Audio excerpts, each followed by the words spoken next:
Part of the IHBK. First and foremost, I want to give a big shout out to Captain DeGargabar of IHBK St. Louis. I'm here with Officer Abun, officer in St. Louis. We out here doing a food and clothes drive and trying to offer some relief to brothers and sisters just suffered a tornado. How long ago was that tornado? About a week and a half, 2 weeks, like now, yeah. About a week and a half ago. Yeah. This brother here is a resident. Not only is he an officer in UPK, he's a resident in St. Louis. Brother, please describe what took place on the day that this tornado hit. Well, the records show that it started out in Clayton County. Okay. And came northeast and curved this way, right past the school. Mm-hmm. Through grace of the Most High, the school didn't get hit too bad, you know what I'm saying? Yeah. Few busted windows, but as you can see, everything around us on the same lot got destroyed. Mm-hmm. Let's spin the camera. Take a view. This is just some of the description. These are actually 3-story houses. Yeah, let's take a walk. Let's take a walk over here as well. And you can explain as we walking over here. These 3-story houses that have been decimated into 1-story pieces of brick. Okay. You know what I'm saying? Mm-hmm. And the storm was so powerful Okay. that when it came through, like I said, it lift cars up and drop Come on them. this way, please. It bent light poles. The whole infrastructure, Let's turn. Let's get this way, right? electricity. Some people don't have any home. Okay. You know what I'm saying? Okay. And there's a word that the city is going to take 20%, 25% of whatever aid that they receive monetarily. Come face this way, right? But this is just this ain't even the half.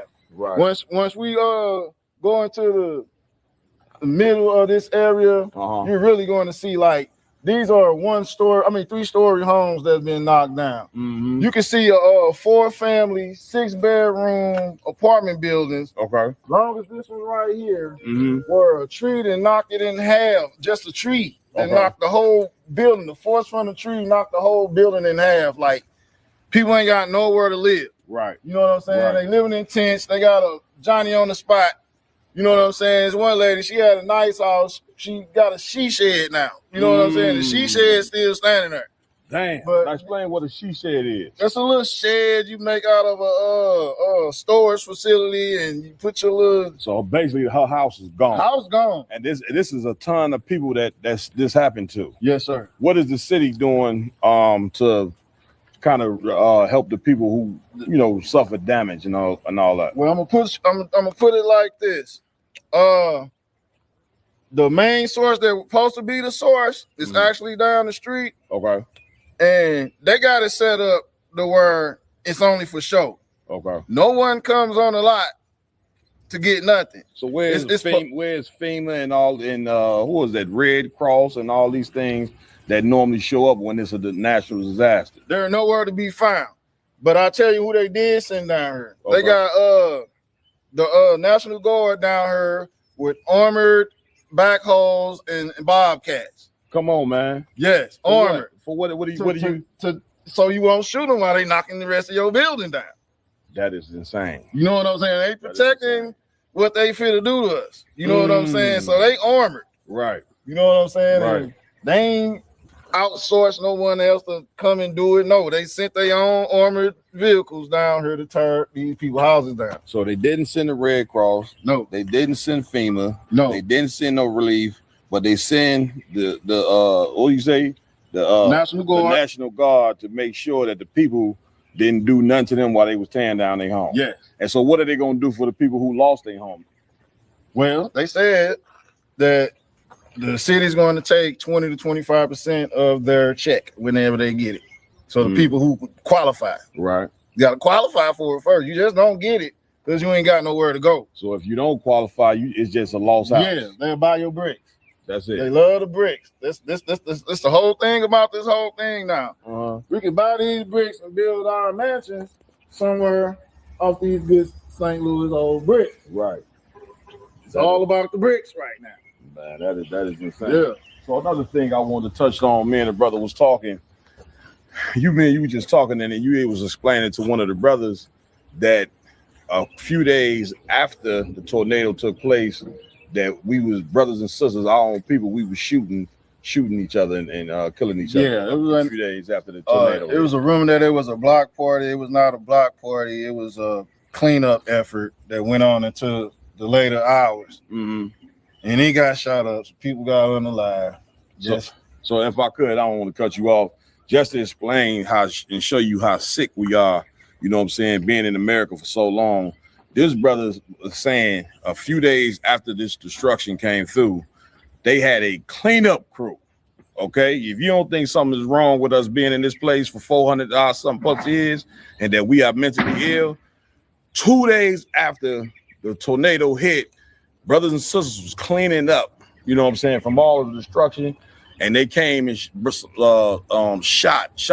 that up. Yeah. Shot up the cleanup crew.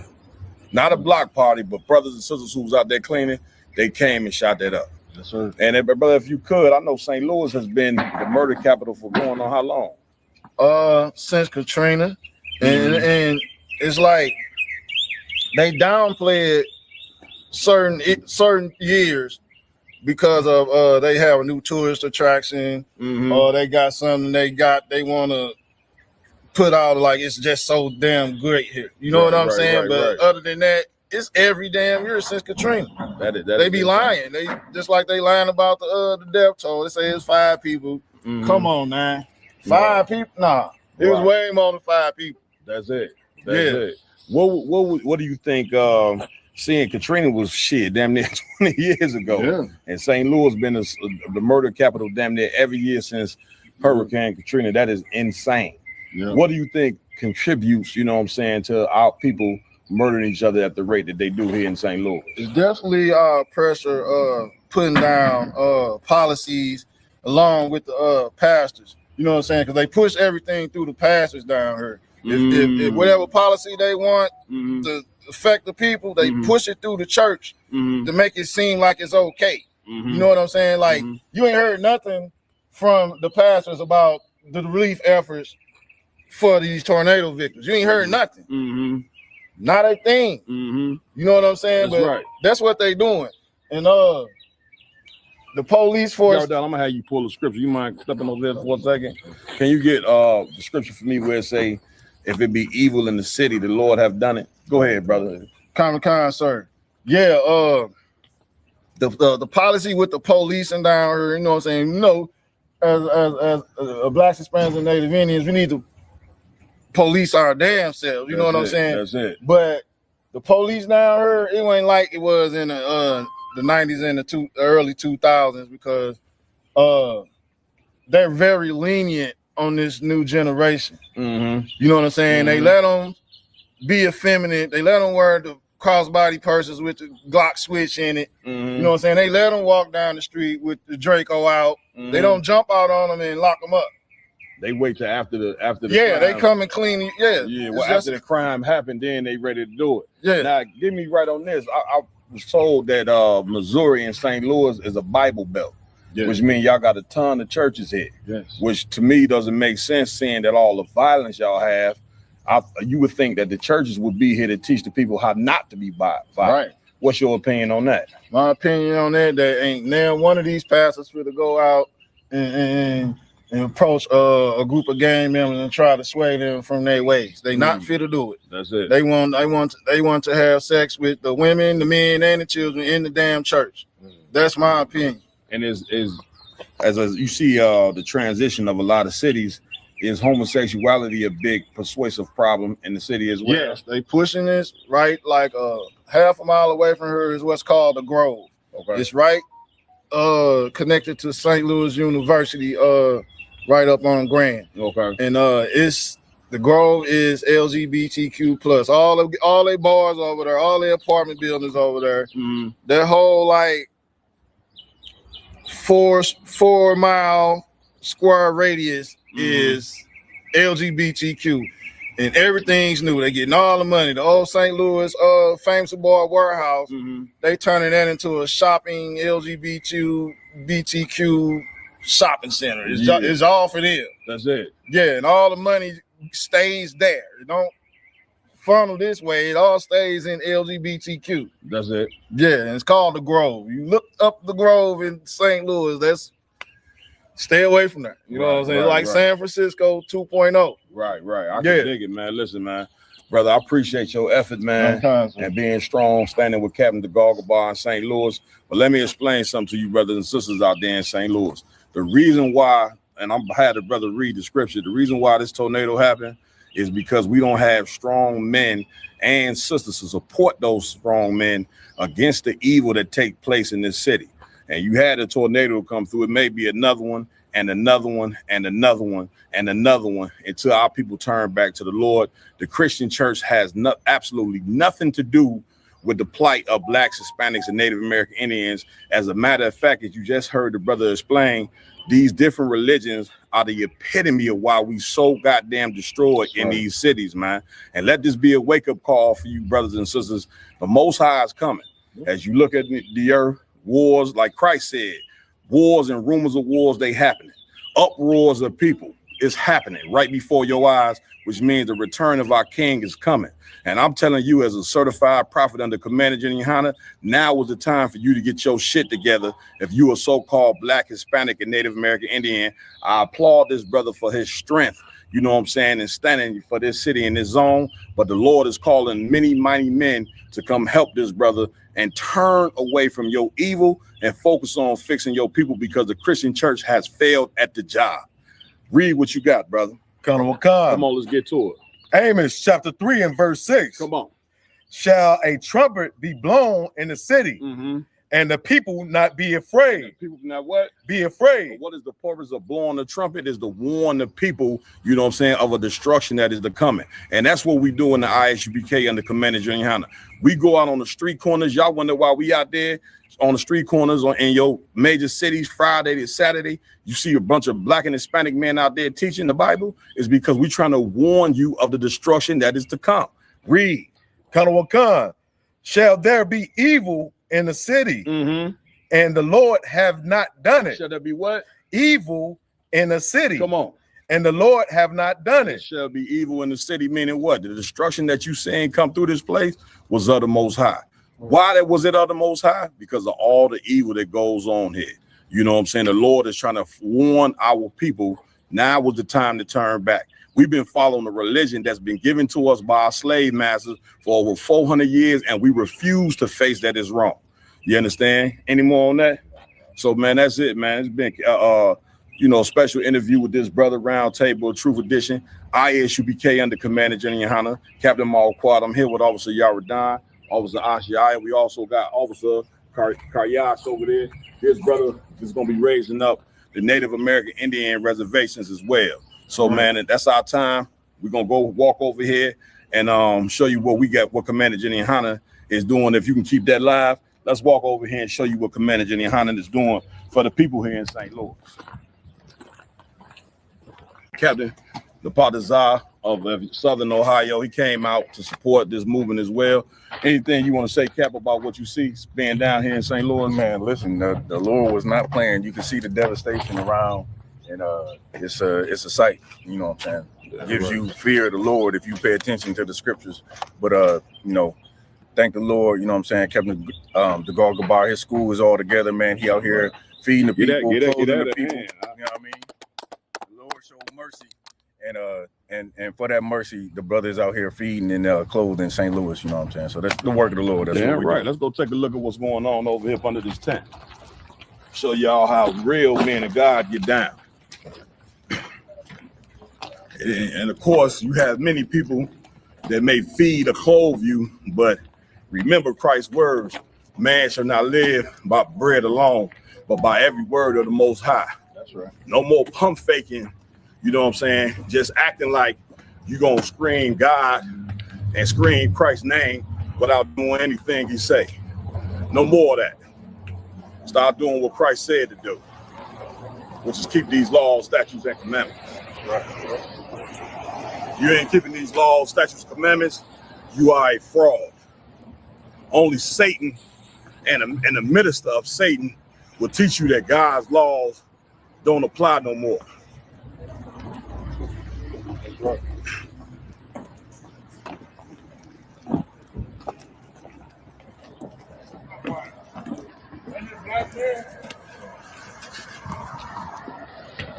What's going on, brother? How you doing? Good. How are you, gentlemen? Good, good.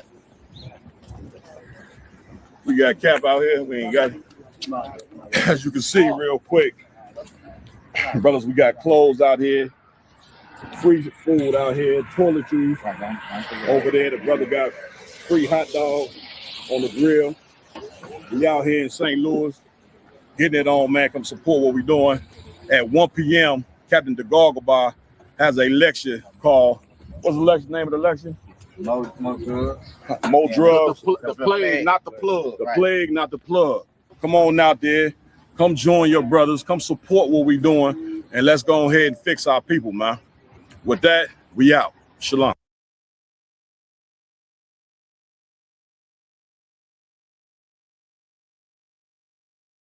Together with family, come together with your friends. Thanksgiving was about the murder and slaughter of the North American Indians, man. Right. Do you know that?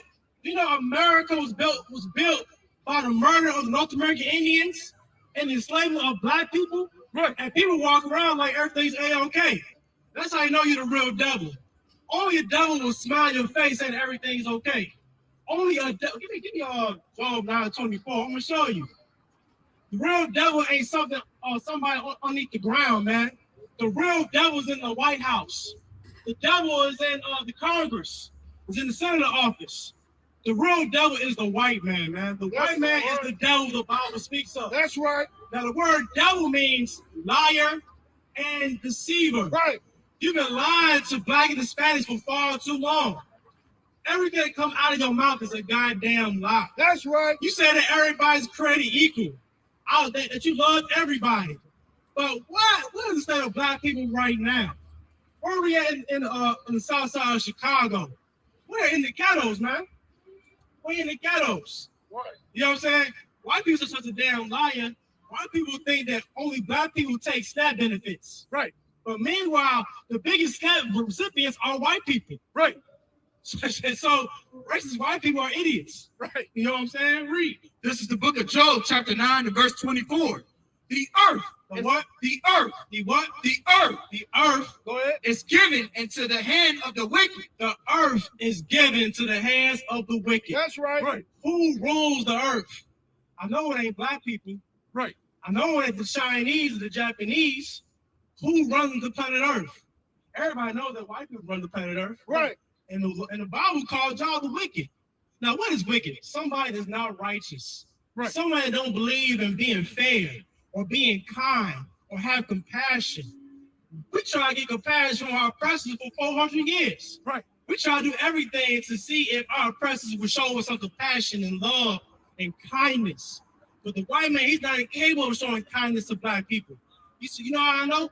Look at the ICE agents right now. Right. That's going to Hispanic neighborhoods. That's going to even black communities. Right. And who hired the ICE agents? It ain't black people. It's Donald Trump. Donald J. Trump. Matter of fact, every president that came to the White House has never been fair to black people. Right. Never. From George Washington all the way down to Donald Trump. Ain't no president been fair to black people. No one. That's right. Not even Barack Obama. You think that Barack Obama was all about saving black people because he had a dark face. Let me tell you, man, Barack Obama don't give a damn about black people. Right. Don't give a damn about us. What have Barack Obama done for black and Hispanics? Not a goddamn thing. That's right. Not a goddamn thing. So you voting for Democrat and Republican ain't gonna fix it, your state of your condition. Right. You understand? Read. He covered the faces of the judges thereof. He covered what? The faces of the judges thereof. He covered the faces of the judges thereof. Give me that sign. What does it mean to cover the face of the judge thereof? Meaning that this person changed the likeness of the real men of God. Right. Right here. You think that when you think of Jesus, you think of this cat right here. A white man right here. You think that Jesus Christ was a man with blonde hair and blue eyes. Right. And at the same time, they say that color don't matter up under y'all. Why they say color don't matter, but meanwhile, they have this image in the churches. You think that this is Jesus Christ right here?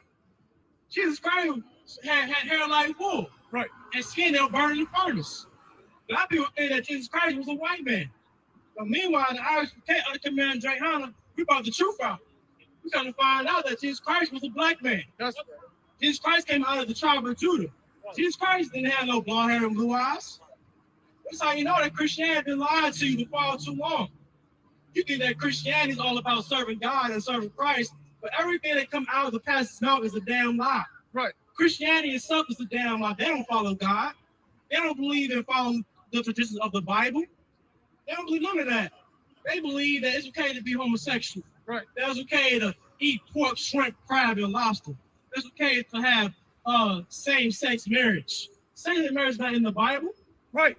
Same-sex marriage, according to God, is an abomination. That's right. That's what the Bible says. Right. They said that, what else said? They said that eating shrimp is an abomination. They said eating pork is an abomination. Right. So why, if a pastor say he's a man of God, he's telling everybody it's okay to eat pork, shrimp, crab, and lobster? Why is that? Why? Because they follow the white man's. Right. They follow the white man's doctrine, man. The white man, he's not spiritual like the black man is. Read. Good. The earth is given into the hand of the wicked. He covered the faces of the judges thereof. He covered the face of the judge thereof. During the Renaissance era, they repainted the images of Christ. All the images. We find out in the Bible that the history of the Jews were dark-skinned people. That's in the Bible. Right. People thought that Moses was an Egyptian, and the Egyptians were Africans. We've been lied to for far too long, man. Read the part again. He covered the faces of the judges thereof. What? If not, where and who is he? If he ain't the devil, then who is? The word devil means liar and deceiver. That's right. Give me Psalms 55. Psalm 55.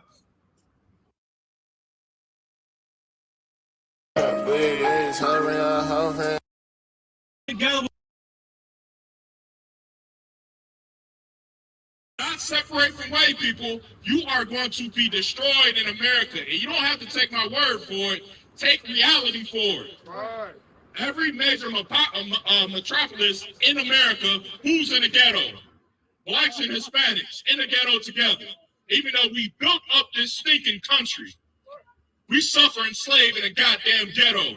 And we don't reap no benefits of our hard labor in this country. You got something to say? I'm listening. You listening? All right, that's good. Just shut your mouth and listen. Blacks and black people and Hispanics built this country up. And you got the nerve to tell us that we not U.S. citizens. Meanwhile, we work every goddamn job in America that keeps this place afloat. And white people, you're so damn stupid. Once you kick out all the Hispanics, who's going to work the jobs? You're not going to do it. Right. White people, you know, they play psychological games. They tell black people you lazy. They tell Hispanics that you lazy. Really, white people are lazy. How do I know that? Because they enslaved black people to build a whole country. Right. That's how I know that. Because they destabilize governments so they can send immigrants over here who work in apple fields for 30 cents an hour. They went to Venezuela, destabilized the government, totally destroyed the country. Now they point a finger at them and saying that they drug dealers. Now they finna go to invade Venezuela because of drugs. America loves drugs. It's not because of drugs. If America's going after Venezuela because of drugs, then there was weapons of mass destruction in Iraq. I ain't seen no WMD yet. It's about the oil. Venezuela is rich in oil. Why is America going after the oil of Venezuela? Because they're going to war with Russia and China. In order to go to war, you need resources. So America is going to go around the entire planet and gobble up all the resources in preparation for war with China and Russia. That's prophesied in the Bible. Give me that in the book of Revelation. Give me the third woe comes quickly. All throughout the Bible, it talks about prophecy and what's going to befall the last days. What's going to befall the last days is war and race wars. I think you heard that in your church before, right? It said before Christ comes, you're going to hear what? You're going to hear wars and you're going to hear rumors of wars. That's what's happening right now. You hear about that in Taiwan. the Chinese invasion of Taiwan. You hear about what's going on in the Middle East. They're in war in Ukraine right now. There's war on every continent on this earth. War in Europe, war in Africa, war in the Middle East, war in South America, and war is coming to North America. I know white people, y'all think y'all cannot be touched. I know you think you're protected by the Atlantic Ocean, you're protected by the Pacific Ocean, but God got your number. You are going to be judged by the Most High. Why is God going to judge white people? Because you tried to exterminate the North American Indian. You killed over 100 million North American Indians, and you think that the God in heaven just going to forget about that. He's just going to charge that to the game. Where are the North American Indians right now? Dying on reservations. Why is that? Because white people have to have manifest destiny. They have to have every goddamn stitch of land. They have to have every cattle. They have to have every raw resource. They have to have everything. In order for them to have everything, they have to kill all the North American Indians. Once they killed the North American Indians, they made them a mascot. They got the Black Hawks. They got the Redskins. They even called their weapons after the North American Indians. The Apache helicopter. The damn Tomahawk cruise missile. You killed the North American Indians and treated them like they were animals. Hung them on a wall like they were a damn prize. But your judgment is coming. I'm finna read it right here. Let's read. Usually it's coming from a place of low self-esteem. Not separate from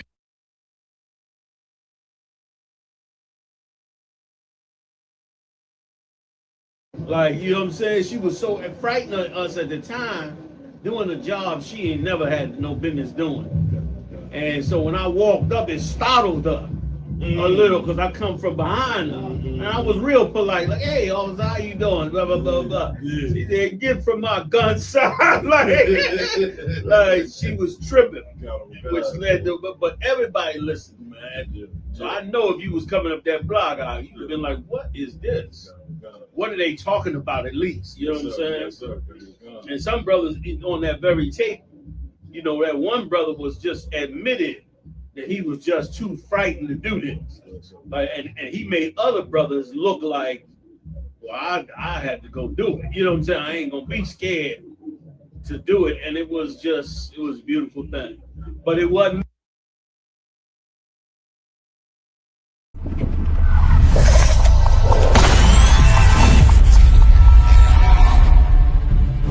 You're a black Marine or a black whatever in the white man's military, that make them want to kill you more. Mm-hmm. Like when they see the uniform on you, they get an extra disdain for you. You know what I'm saying? Because they don't understand why in the hell do you want to fight for them? Cared enough about your trials and tribulations, the things that you suffered through, and how to get out of that. That's your history. You don't need a white man to have no remembrances for it. Yeah, you chastise the child too hard, or you create trauma. Yeah. If you don't say nothing to the child, then you making them soft. That's it. You know what I'm saying? Like it ain't no way for a black man to be right even when he is kidnapped. White people that's out there that want to help black and Hispanic people, the best thing you can do is just leave us the hell alone. They are all against you. They all want to destroy you, and the ultimate goal of all of them is to put you back into slavery and subjection. Real Nigga University in 5, 4, 3, 2. Let's get it. 1.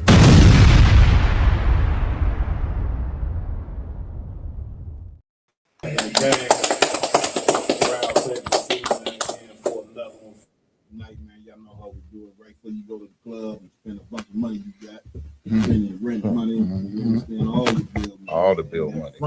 You understand? Don't do that. What you should do is watch our show and then after that, take your little drink and go to sleep. Right. Be back for another round table truth. First and foremost, like always, man, we want to give it up to the nigga God, Yahweh and the ancient. All right.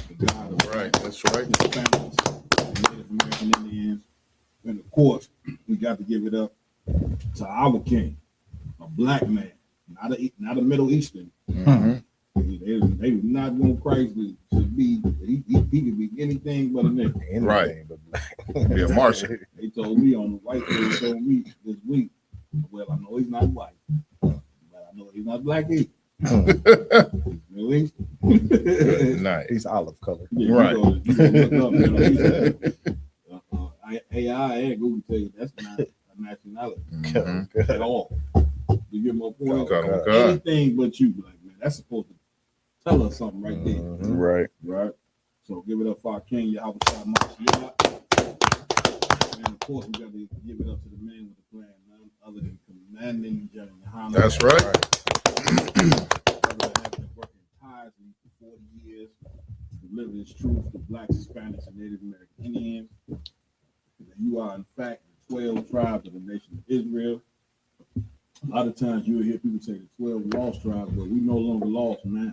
Damn right. Lost, meaning we had our identity beat out of us by the people that put us in captivity. They took away our name. Still haven't given them back yet.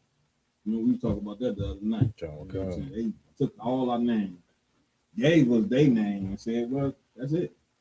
Right. The government has never came and said, well, we got to, because you know the United States, they keep meticulous records on slaves. You know, the name, the height, this, that, and other. Before they just can snatch your name and say, let bygones be bygones. Get over. You understand? Snatch your nationality, man. That's it. When a person does not know their nationality, brothers and sisters, that is a problem.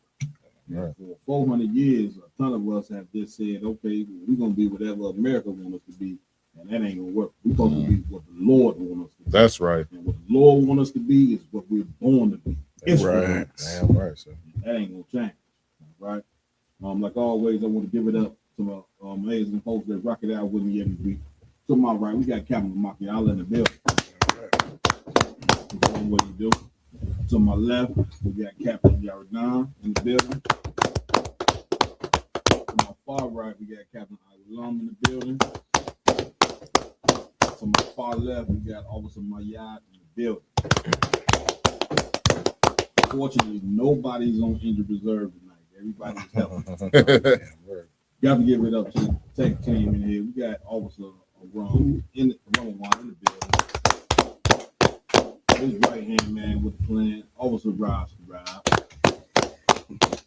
Shit, rocking the fro, Cap. Rocking the y'all make sure y'all put the camera on the brother. Take a picture of the brother. I'm sure he got a lot of violent shooters out there that love that ass. Give him some. Huh? Give him some. Definitely give him some. You know what I'm saying? We also got in here with us tonight on the tech team doing what he do. Officer coming y'all. Newly raised 500. He's making his way up the rank. Y'all come, Maybe he's gonna feel like he's, general in this thing.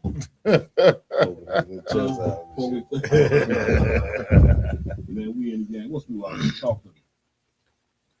What we got, If I may, sir. Get down. Like, of course, there's a lot of controversial topics that we've already brought up. You understand, with court cases and everything like that. We got the Carmelo Anthony and Austin Metcalf case. I've been hearing about that too. Come on. So, when it comes to that case, it's a lot of heavy things. Of course, nothing's solidified yet, but of course, we got to speak upon it as being brought out as we should. Right. There's cases against both of them. Right now, they're saying that Carmelo Anthony, before he, actually stabbed Austin Metcalf, whatever the case may be, he texted somebody out of his own phone, cell phone, saying that he told a friend that he wanted to stab somebody. You know what I'm saying? Might not been Austin Metcalf in his own mind, but he had aggression in him and he wanted to exert that violence before he actually did it. Well, that's normally how America do it, even though a cop may kill a black person or some white person does something harmful to a black or brown person. What they do to try to justify their wrongdoing, they go insert something out that you did. Right. You understand? Not deal with the actual crime. But they got to, they could be clear. It could be a clear cut out crime where they have done something to you. Right. Right. And they got to go 14 years back when you stole some candy out the candy store. Right. You 38 years old. You know what I'm saying? They did, when he was 16, he went and took a Snickers out the store. Right. So that justified me shooting him in the back. Right. I mean, this place is diabolical. Get me right on the camera. Hey, God. What's so happy about what you're saying, sir, is that in the first Carmelo Anthony trial,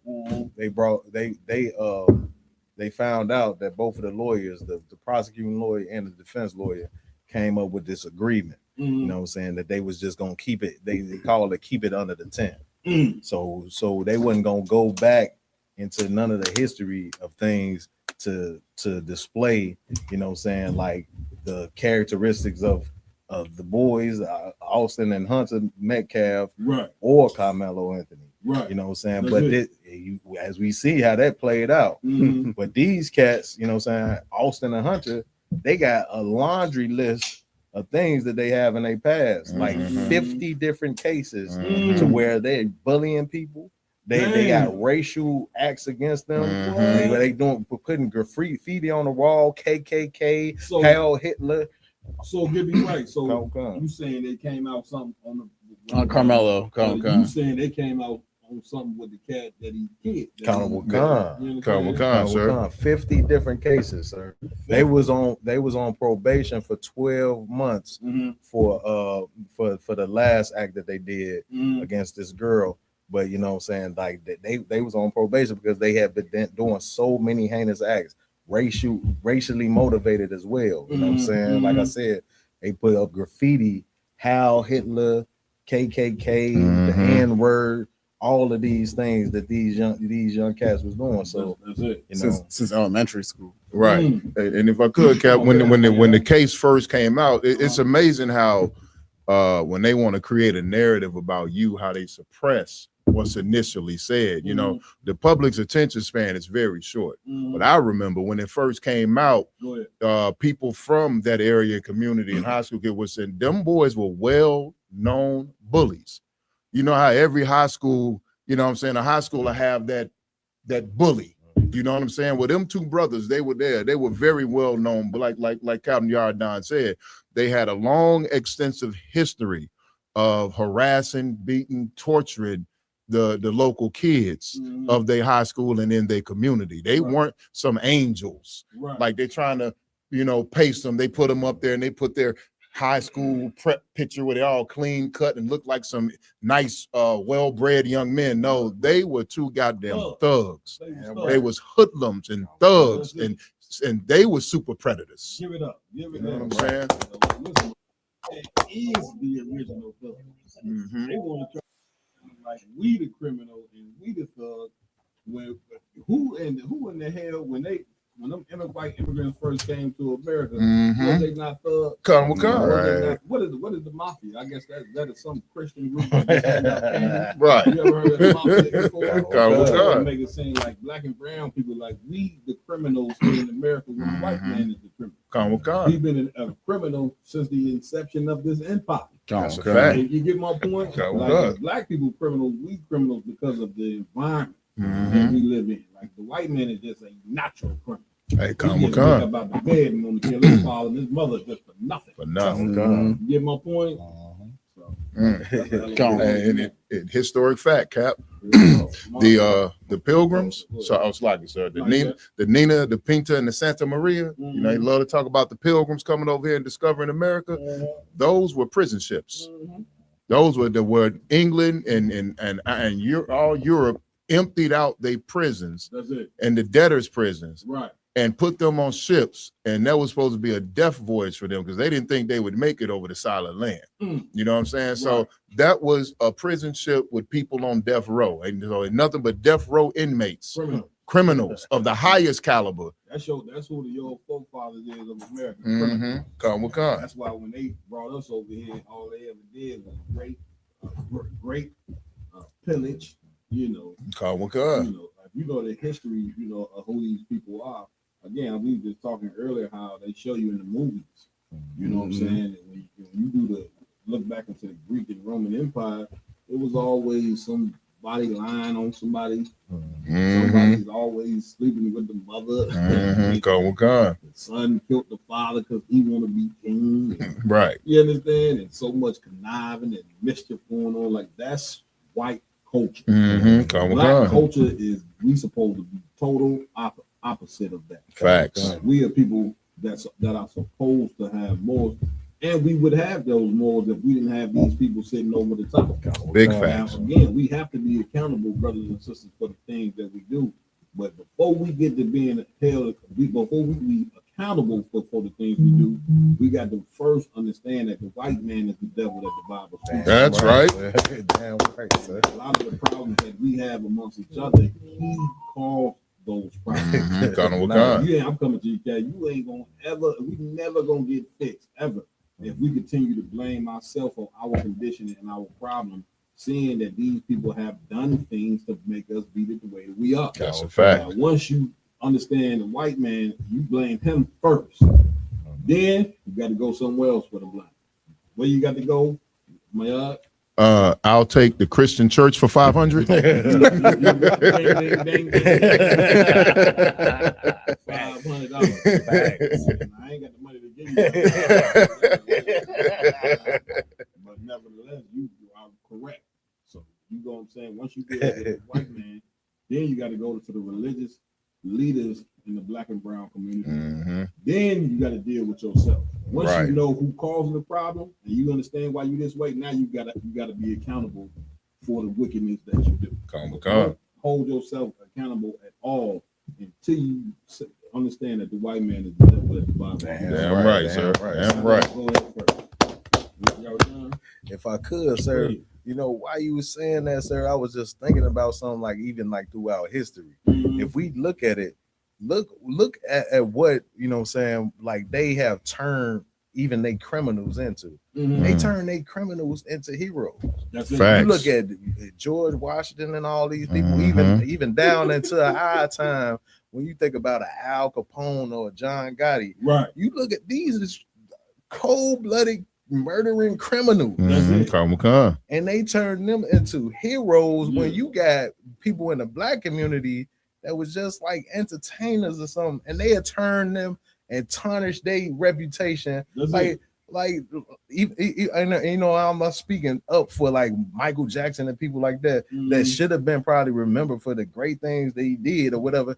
They try to turn him, like when you think about him, all you think about is child molestation or something. You see what I'm saying? They did a great job with Michael Jackson of turning his father against him. Kind of what And the white man became Michael Jackson's hero. Right. Now, once he become your hero, you know, it's a few things you're gonna have to do, Mike. You know what I'm saying? In order for this fame and money, you just can't get fame and money in this empire while not coming into this black room here and closing that door. It shows you that with the video with Beyonce. Did y'all see that? Yeah, kind of what kind. The video out there of Beyonce, you know what I'm saying, who y'all love and just swear this ain't never did nothing wrong. Shit. You know what I'm saying? White man told her, come sit on my lap. Come sit on my lap. Yeah, grown woman.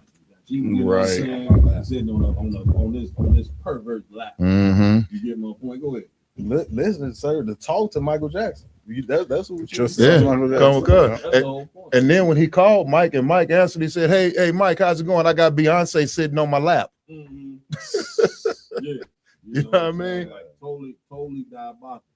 Listen, the fame ain't worth it. Right. It's some fame that's worth it. The fame that's worth it is the most when you obtain it through being right. Damn right. With the Lord. Damn right. Be a Damn right. person that leave a legacy of morality. Right. You understand? That's the whole point of repenting and coming into the truth. You're repenting from leaving the white man's world. The white man's world is so wicked that you, even when you think you righteous, you wicked. You be looking at certain people like, man, he's a good dude. You know what I'm saying? Right. Meanwhile, he's offending the Most High. Right. And don't even know it. You need culture. That's why it's important to know that we the Israelites and know this is the culture that we must live by. Damn right, You sir. know my point? Damn right. Where we at, man? Let's get into it. Come on, sir. So the first topic we got going on. Before you do that, I want to shout out a few people I see on the Chicago, which I'm not sure on the other page. Just Arden Paint, get a sister a hand. She in the house with us tonight. Malaya Allah, get him a hand. being here with Black. Princess and the Pop in here with us. You understand? Mayama, Pleasant sister in the building. Malak, KC in the building. Man, we be down there to KC, brother, real soon. Damn right. We also got Marika, she in the building. You understand? Marika coming up against it. She said white people are not to blame. We have ourselves to blame. Good Another night. one. Right. Are you serious? I don't know who this is. Right. But this person here, this is the problem. Yeah, come with You see what I'm saying? We just said that we have to be accountable for our actions. But in other words, don't you dare say nothing about what the white man Talk did. about massive. Let me tell you something, brother. That is that right there is oppression. Yeah, come with That's that. What she just said is that's the reason why we cannot get fixed. Right. Damn right. You I'm right, sir. But fortunately, Marika, you're not the Most High. Right. You know, the Lord know better than you. Damn right. God said in the Bible, my thoughts are not your thoughts. thoughts. So you the type of person that is justify a criminal. Mm-hmm. These people got to be, the white man got to be taken to court for slavery. That's right. He got to be taken to court for putting crack in our neighborhood. That's right. He got to go to court for taking our nationality. Right. He got to go to court for turning women against the men. That's right. You understand? By creating a law that put the man out of the house. That's criminality. Come He with got to go to court, and the Lord is going to take him into court eventually. That day is coming. Damn right, sir. Why that day is coming? We as a people supposed to be accountable for the wickedness that we do. Right. You get my Right. point? And that's the way that we get fixed. But the white man, we're gonna charge the white man each and every day. We ain't gonna, give him a prize and tell him he's been good when he ain't. Right. Damn right. Where we at, Cap? Let's go. Come on, sir. So the first topic we have in the queue, we going into a. Stop crying. We take. Keep talking. You're gonna get this man. Hey, she asking for it. Be nice. I'm being Captain Mal Quad right now. I can turn into something different. Damn right. Damn right. Damn right. Monster man. I'll give it to her. That's what you like. All you gotta do is place the order. It sound like she looking at the menu. Yo, the first topic we going into is this white woman that strangled her 3 young children to the brink to death. Lord, I gotta be brutal with it. Not a lily white. Yeah, that snow bunny everyone want to love. The snow bunny. The snow Yeah, bunny. she. Bunny, remember now, bunny supposed to represent pureness. Mhm. That's why they call them snow bunny. Right. You know what I'm Innocence. saying? Like a little bunny don't harm nobody and don't fight back. That's why they call them snow bunny. Meanwhile, the snow bunny strangled all 3 of their kids to death. Man, let's go. And on top of that, the white community is with her. Yeah, white women. She raised and men. Mm. They raised up over $1 million for her already.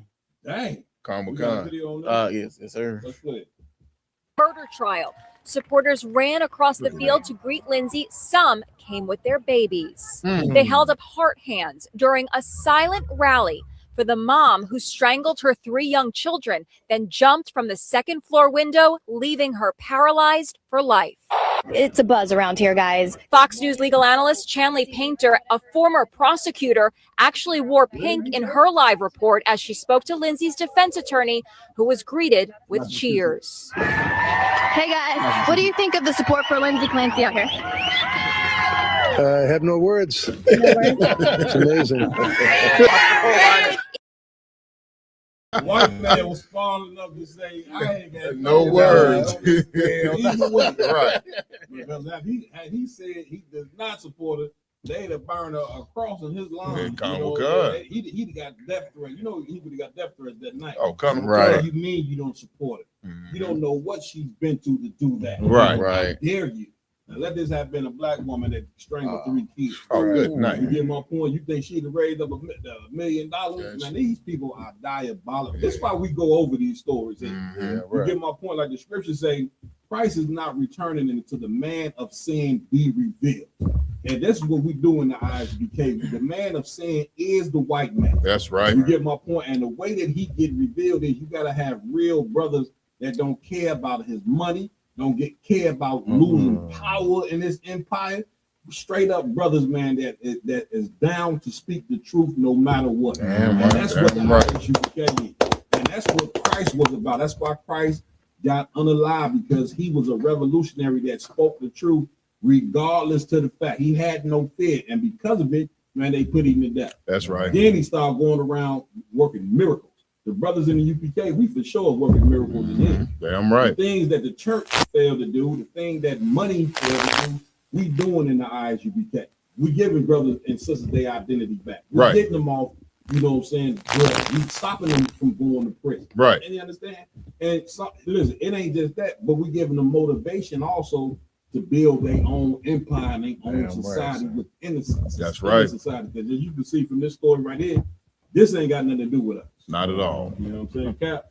Kev, if I could too, you know what I'm saying, and just looking at this picture, you know what I'm saying, how innocent they always try to portray them, you know what I'm saying? Even though we talking about a murderer, not murdering anybody but children, you know what I'm saying?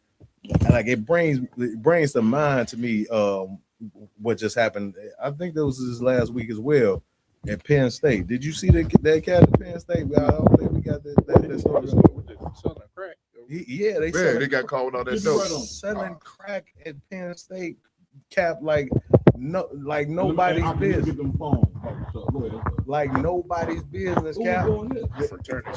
Fraternity. They got prospects up in there, Cap bagging up the crack. Break it down a brick. Out of style. So y'all telling me in 2026, the white boys are chopping up crack at the university. Yeah, come. University, Cap. And if you see this cat, well, I'm telling you, if we pull up the picture and you see this cat, you would look just like this lily white woman right here. Look all the sweet and innocent when she's a murderer. He's a drug dealer. And that's what we got to stop being fooled as in the black and the Hispanic and Native Indian community.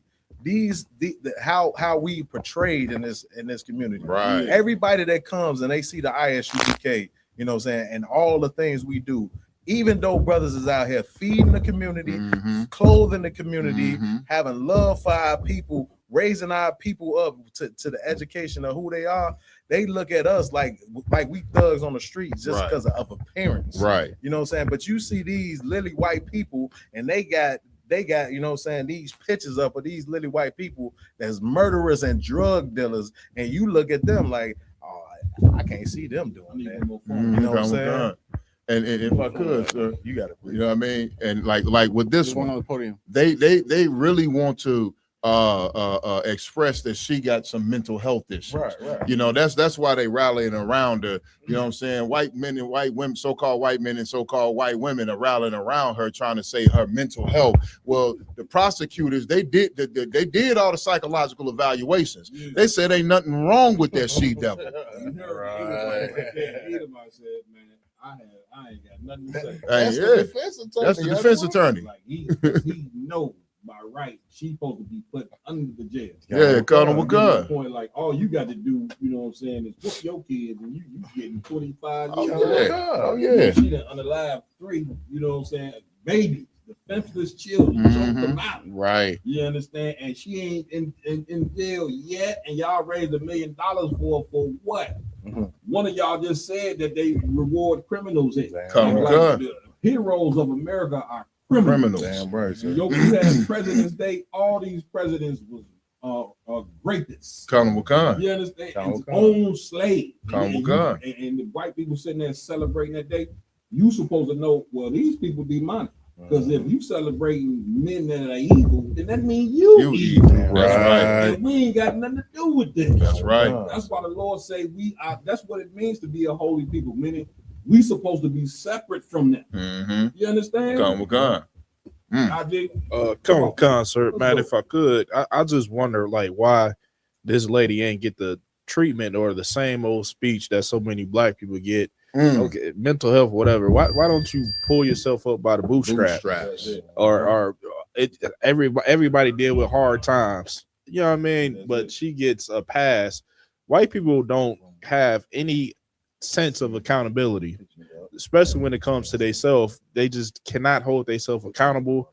And this is the proof. She got over what? 300 people there. Oh, that's way more than 300. With $1 million raised for killing her children. Right. And they rallying, Cap. I'm talking about, you saw that crowd. They are out there every day for her, cheering for her, hoping that she gets off. You know what I mean? And she is blatantly guilty of maliciously unaliving her children.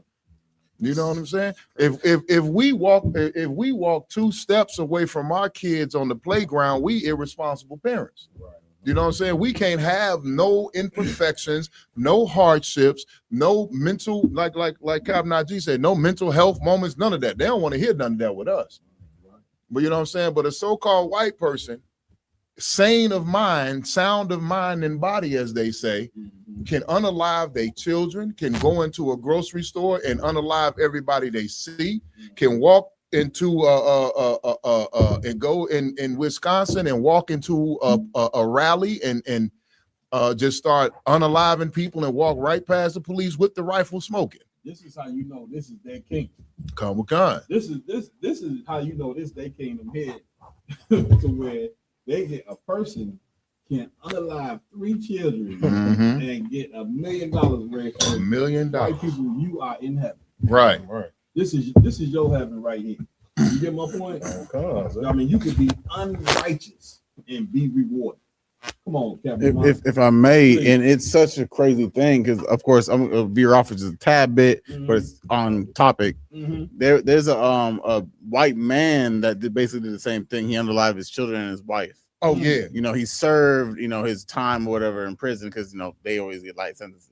Right. There's a sister, that is going to marry this cat. Come, sir. You understand? It just goes to show that no matter what crime the so-called white man does, black people gonna forgive them and love them anyway. Right. Like she wants to be next. Right. And the sister is a successful sister. If I could, it's like sir. The sister is a successful sister. Right. She owns her own real estate business. Right. And she's not a bad looking sister. She's actually a good looking sister. That's it. But she is trying to marry this family annihilator, and he's still in prison right now. That's how I normally be. You know what I'm saying? Be bad education, look nice and all that. She get with the devil just so she would get chopped up and put in the off. And so her family could say, we told her not to do it. Right. To get my point. Meanwhile, you brothers, when you want to do some generation days, you go get the big, fat, nasty, greasy, polar bear, alley cat, pork chop, rolling around in the pigsty white girl. Look at. Yeah, that's dope. That's Nino Brown or Nino White. That's a senator. That's your next congressman, right? And that's the one thing that they forget to tell you is that white people, they were the biggest drug dealers doing even the 80s. Like black people, they looking at the little drug dealers who made a little money, from selling to their own people. But who do you think they was getting crack from? Right. Like Negroes ain't had no planes and no boats to bring it. They was getting them from white people, man. White man supplying it and locking you up all in one. Diabolical. Any more on that video that y'all? There was a little bit more. I just want to, if we could, Rosh, you not delete it. If we can, the amount of people that showed out, because it wasn't even it wasn't even a third in the beginning of the video of how many people showed out to support this white woman. Yeah, like you should the crowd. I just want the crowd to be known that this is all white people. This isn't just a small little amount. Go ahead, Raj, if you could. A lot of y'all have said I ain't seen a Rico yet for these devils. Right. Damn right. Rico, that's because the Rico was created for them. It was created for you. That's right. That's the point.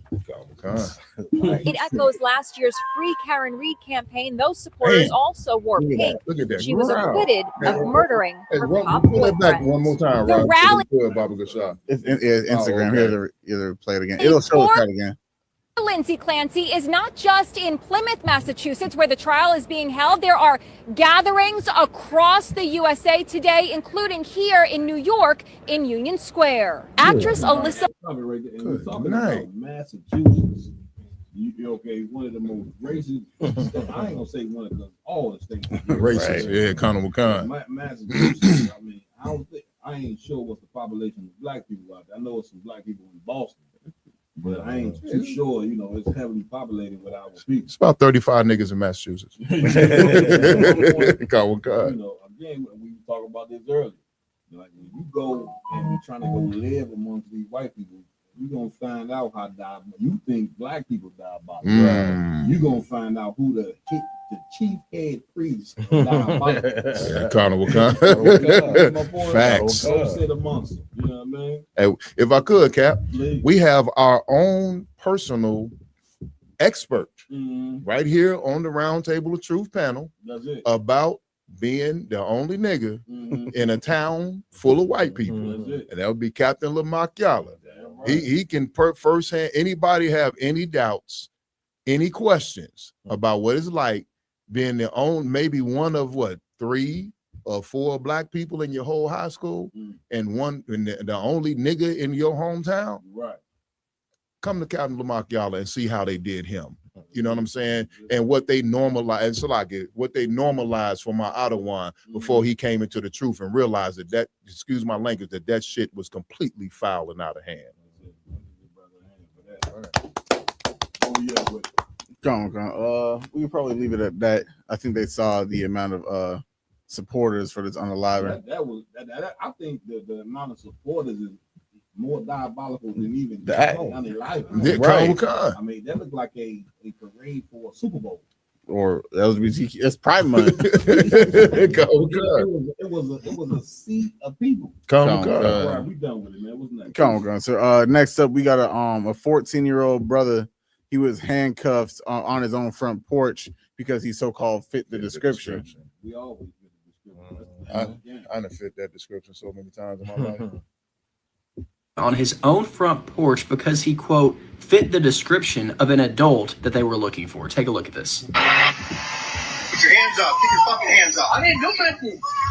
I'm a kid. I don't give a shit. I didn't do shit. Back to the description. Hold on. I ain't do nothing. All right. We'll figure that out. Just give us a second. All right. I ain't do nothing. That was the Canton Police Department in Ohio. They detained that 14-year-old while searching for an adult car theft suspect. And as we could hear, when the kid told them he didn't do anything, the officer loudly responded with, "I don't give a shit," and detained him anyway. They were actually searching for somebody named Kenneth Moore Jr., an 18-year-old adult wanted on felony warrants. He was a suspect in a series of local vehicle thefts and was believed to be armed. But the police chief defended these officers' actions, saying the officers frequently encounter heavily armed juveniles involved in gun violence, meaning they can't dismiss safety concerns during a high-stakes search. But this was a compliant child who told the police officers that he was just a kid. People also reject the armed juveniles defense, saying this logic is used to excuse aggressive policing against black youth. Police detained a... That's it. That's right. Rob. Well, Constant, I just want to say, so we've seen how white people treat their own children. Right. A woman kill all her children, she gets $1 million and all support in the world. Right. Now, this is how they treat black children. You understand? He had a gun to his head. He was willing gonna blow his brain out. One wrong move would have been another brother done. Yep. Damn right. Listen, at least the young brother, he thought he had a car, the child car. You know what I'm saying? He don't know. He's talking to an animal. My point. And let me tell you something. This falls right into the thing that happens when you don't educate your children on who white people are. When you don't teach your children about who white people are, then you are you're not arming them up for life. Right, you're disarming them. That's the word I'm looking. You're disarming your children when you don't teach them about the history of this place and the history of who these people are. Facts. And how they should conduct themselves when they deal with cops. Cops, as you can see, they don't give a damn how old you are. At all. We got a scripture right here that's going to tell you directly who this white man is. Once again, it's no greater book on earth than this Bible. Damn right, sir. Most sold book, and it's been the most sold, for a very long while, because it is the book of the Lord. That's right. Some people don't believe, some people don't, some people do believe. And here's the biggest thing when you're dealing with the Bible is who understands it. Right. That's what you got to get. Right? Like the church been for a very long time. You thought that the church and the Bible were synonymous with each other until the Israelites came along. Damn right, sir. Now we kicking up dust. You get my point? We known as troublemakers, and goddamn it, that's what we are. We come here to kick up, cause trouble for a reason. That's Because right. We see that this religion has a stronghold on the mind of our people, and it makes them evil. That's right. The Bible don't make you evil. The misunderstanding of the Bible is what makes you evil. Read what you got. Come with Khan. Book of Deuteronomy, chapter 28, in verse 50. So, like, sir, let's start at 49 to give them some context. Book of Deuteronomy, chapter 28, and verse 49. The Lord shall bring a nation against thee from far. From far. Reading one of the curses that was going to happen to the Israelites, which we are. We talk about in the black and brown community generational curses, where the book of Deuteronomy, 28th chapter, speaks about the generational curses that we live in right now. Come on. Kind of Khan. From the end of the earth, as swift as the eagle, as swift as the eagle flieth. What's America's national bird? Damn right. Read. A nation whose tongue thou shalt not understand. Whose tongue thou shalt not understand. We was forced to speak English. English is not our native tongue. Our native tongue is ancient Hebrew. Right. Read. Verse 50. Come on. A nation of fierce countenance. Of fierce countenance. Fierce countenance is the attitude. You see the attitude that this cop had when he ran up on the young brother. Right. What he told him, I don't give a damn. He told him, I'm a child. I don't care. Right. What he told him? I don't give a Go shit. ahead. So like it, sir, he told him like, don't forget about that. We'll figure it out later. That's it. He's like, meanwhile, get your behind in these cups. Gotta work Let hard. me tell you something, black people. This is something that you have to understand. When you're born, when you come out of your mother's, what they call it, the matrix, right? You Come out of on. the matrix. You come out your mother's womb. You are a born criminal in America. Stop thinking you're a citizen in this place. Right. I don't give it. The white man is the master of deceiving, of the deceptibility. All right, deceivableness. So therefore, he'll tell you you're a citizen, but it ain't about what he tell you, it's how he treats you. That's right. So therefore, the minute that you're born black or brown, you are born a criminal in America. Right. Now you're gonna face that. Right. You are an enemy. This is how you treat an enemy. Like how we get treated by the cops. That's how people treat an enemy that they fighting in a war. You ever see how they treat people when they go on the war? Well, that's how they treat us. The problem is we let down our defense by dealing with these religions, man. Right. That by the preacher pulling scriptures that make you think it include everybody when the scriptures don't include everybody. Right. You get my point? Kind of Finish. Let's go. A nation of fierce countenance, which shall not regard the person of the old, nor show favor to the young. Man, listen, they don't give a damn if you're 90, 80. They gonna treat you like a criminal. Right. Yeah, baby. If the white man could, he'd take a newborn and put cuffs on it if it's a black baby. Right. Baby screaming, can't understand. Oh, that's right. They used to feed our babies to alligators. Hey, you kind of what kind? These people, then they used to cut the women's stomach open. The Native Indian sisters cut their stomach open and Stomp the babies. babies. Kind of what kind, sir? What type of person is this that you think you're dealing with? Where you think you're dealing with a person with a logical mind when you're not. That's what the prophets of the Lord's job is to. That's why the Bible says, wake up, is the children of Israel. We here to wake you up to your reality. Any more on that? So that's it. Drop that. Come on, Roman one. You got it. You got a brother backstage. Come on, you want to say something? Bring him on. OG in the building. Slicer, come on, view, Officer Rum, Baba Gashar, sir. Let's bring Mighty Man and Rum on that. Anybody else got it while we're waiting for the brother? All right, what we got? That was it on that? On the video we just watched? Yeah. Was it good on that? Come. Next up, we have the main topic. The title is "When the Dream Becomes Reality: Why Are Our Fathers Suddenly Pushed Out of the Picture?" Which is the topic of tonight's show. You know what I mean? A black man, and it's illegal for a black man to be looked at as a hero in this. That's just the absolute truth. And the sports world is probably the best place where you can see that at. Namely the NBA. Like, they've been running this. What you about to watch, they've been running this system here for a very long time, where they totally act like the man don't exist. Yeah, Conor And that's McCall. the spirit of this place, is to just act like these women then went and just magically had a baby by them by they goddamn self. Right, right. You understand? Right. Like, come on, man. Come on. Give me right. They try to act like Come on, stop. Right. Rum, you there?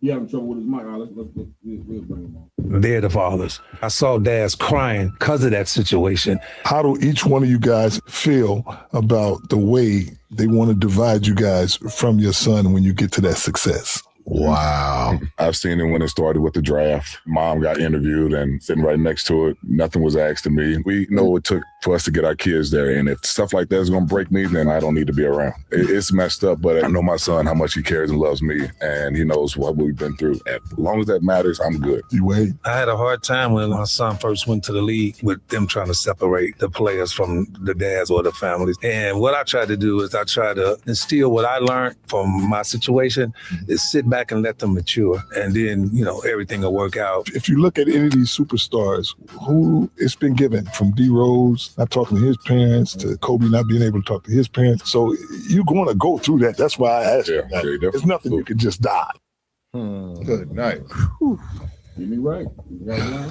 So like I said, if I could, man, this, you know what I'm saying, just saying that we have to understand, like, and I hope that our women more than anything understand that they're playing them because they know that they are the weaker people to go through. So they gonna like that's D Wade father that was up there. Right. D Wade father, you know what I'm saying, as you know, as the people that know, he was more instrumental in D Wade's life because of what his mother was a crackhead. Right. His mother was on drugs and different things like that. Right. So he was more instrumental. But they still tried to push her more to the forefront. If you look at all the NBA spans, you see more pictures with D Wade with his mother than his father. That's the whole spin because they want to use the woman as the weaker vessel because they know that they can control that situation totally. You know what I'm saying? So when it comes down to these men, they want them to fall by the wayside, have nothing to do with their sons, and then, you know what I'm saying, now they can control the narrative like Captain Kawhi, he been pushing. But this is the truth about it. The white man wants to be everybody's hero. Right. He don't want the black man in the black household to be the hero. Damn right. Damn right. Come on, man, if I could, Cap, I seen this situation firsthand. The young brother, Jeremiah Fears, me and him from the same hometown. And I know his I played basketball with his father. His father was all state, went to college, played basketball overseas. But during the draft night, they like D Wade father, they ain't talk to him, they talk to the mother, big up the mother. And I see it all the time, like, why the fuck they not talking to the father? It's obvious he gave him the skills and the discipline to make the NBA, but they don't want to bring that up and shout out the father what he did for his son, for his sons. He got another son that played for Michigan State, for to be in the NBA, but they want to big up the mother. I'm not, you know what I mean, bashing the mother and anything like that. Right. They shout out to the mothers. Damn right. We can't do nothing without our sisters. That's Damn right. We not here to bash our women at all. Right. You know what I mean? But we are here to speak the truth. Go ahead, RJ. Right, but it's obvious. Okay, the father, his whole life was basketball. Now his son is in the NBA. Right. You would think you want to give the credit where the credit is due to the father, but yeah, I mean, they neglect. Just give credit to both. Right. Why don't you do that? Like, how you gonna have these brothers? His brother said he was sitting at the draft. They didn't interview him at all. At all. And he said, you heard what he just said. He said, you know, if stuff like that's gonna bother me, then I ain't deserved. What he said? Play that clip from the beginning. I want you to I want y'all to catch this. What this brother just said right here. This was real happy, man. Yeah, pull that back up. Like it, sir. Go ahead, Cap. While you pulling that back up, sir, I also too do want to mention that Jason Tatum's father is right there, and Jaylen Brown's father is right there in the same room. You know what I'm saying? No conflict, no issue, no problem, no nothing. You understand? Hold on, Mayaka. I run one. So like I was gonna just bring up because I watch a lot of sports stuff as well. Mm-hmm. And you look at the oppressor, like you look at Eli Manning and what's the other one name? Peyton Manning. They got sons coming out of college right now. Right. And whenever you see these, because they got one, he's gonna be like a top 5 pick next year, quarterback coming out. They got another one in high school. Number like one of the top 5. The first thing they ever do, Eli. They talk about Eli. They don't talk about the other. You won't even. I ain't never even seen. Right. But you always see. They talk about the sons. They talk about Peyton. They talk about Eli, and they just show you the lopsidedness of how they treat our fathers as far as black men and Hispanic men opposed to the oppressor. Hey, yeah, come on, Cap. And I noticed that because I watched the last NBA draft. You know what I'm saying? I watched the NFL. I don't know why it's the Lord. I usually don't watch the drafts, but the Lord put it on me to watch it. You know what I mean? And I noticed that every single young man, NFL and NBA, every brother that got drafted, when they interviewed him, the mother spoke. Even the father was standing right there. And it was one, I can't remember who this player was, but one father, he stepped up. You know what I'm saying? He stepped up. He wasn't finna be silenced. They were asking the mother questions, and she answered a couple, and he stepped up and started answering. They cut that interview short. A lot of you sisters, man, you ain't even supposed to let your man, the child's father, even get violated like that. You're supposed to say mid-interview, I know you interviewing me, and I appreciate that, but his father is sitting right next to me. Right. Put the camera on him. He's sitting right there. Right. And again, this is during the time of the plantation, it was their job to demonize the black man in front of the family, castrate the brother. But now we dealing with a spiritual castration. You understand? Which means the plantation ain't really never left. It just has become more sophisticated. Right. And so we still on the plantation. It just the games and the rules and change a bit. And so the same thing that they did on the plantation, where they was demonizing the man in front of his family, and it's real heavy psychological thing, because anytime your woman don't look at you as a hero, that's a problem. Yeah, accountable God. And if your kids ain't looking at you as a hero, that's a problem. Because really, the white man wants to be the hero. Right. Get my point? Right. He want to be looked at as the savior. And if you look at the white man as the hero, then guess what? You're gonna think God is white.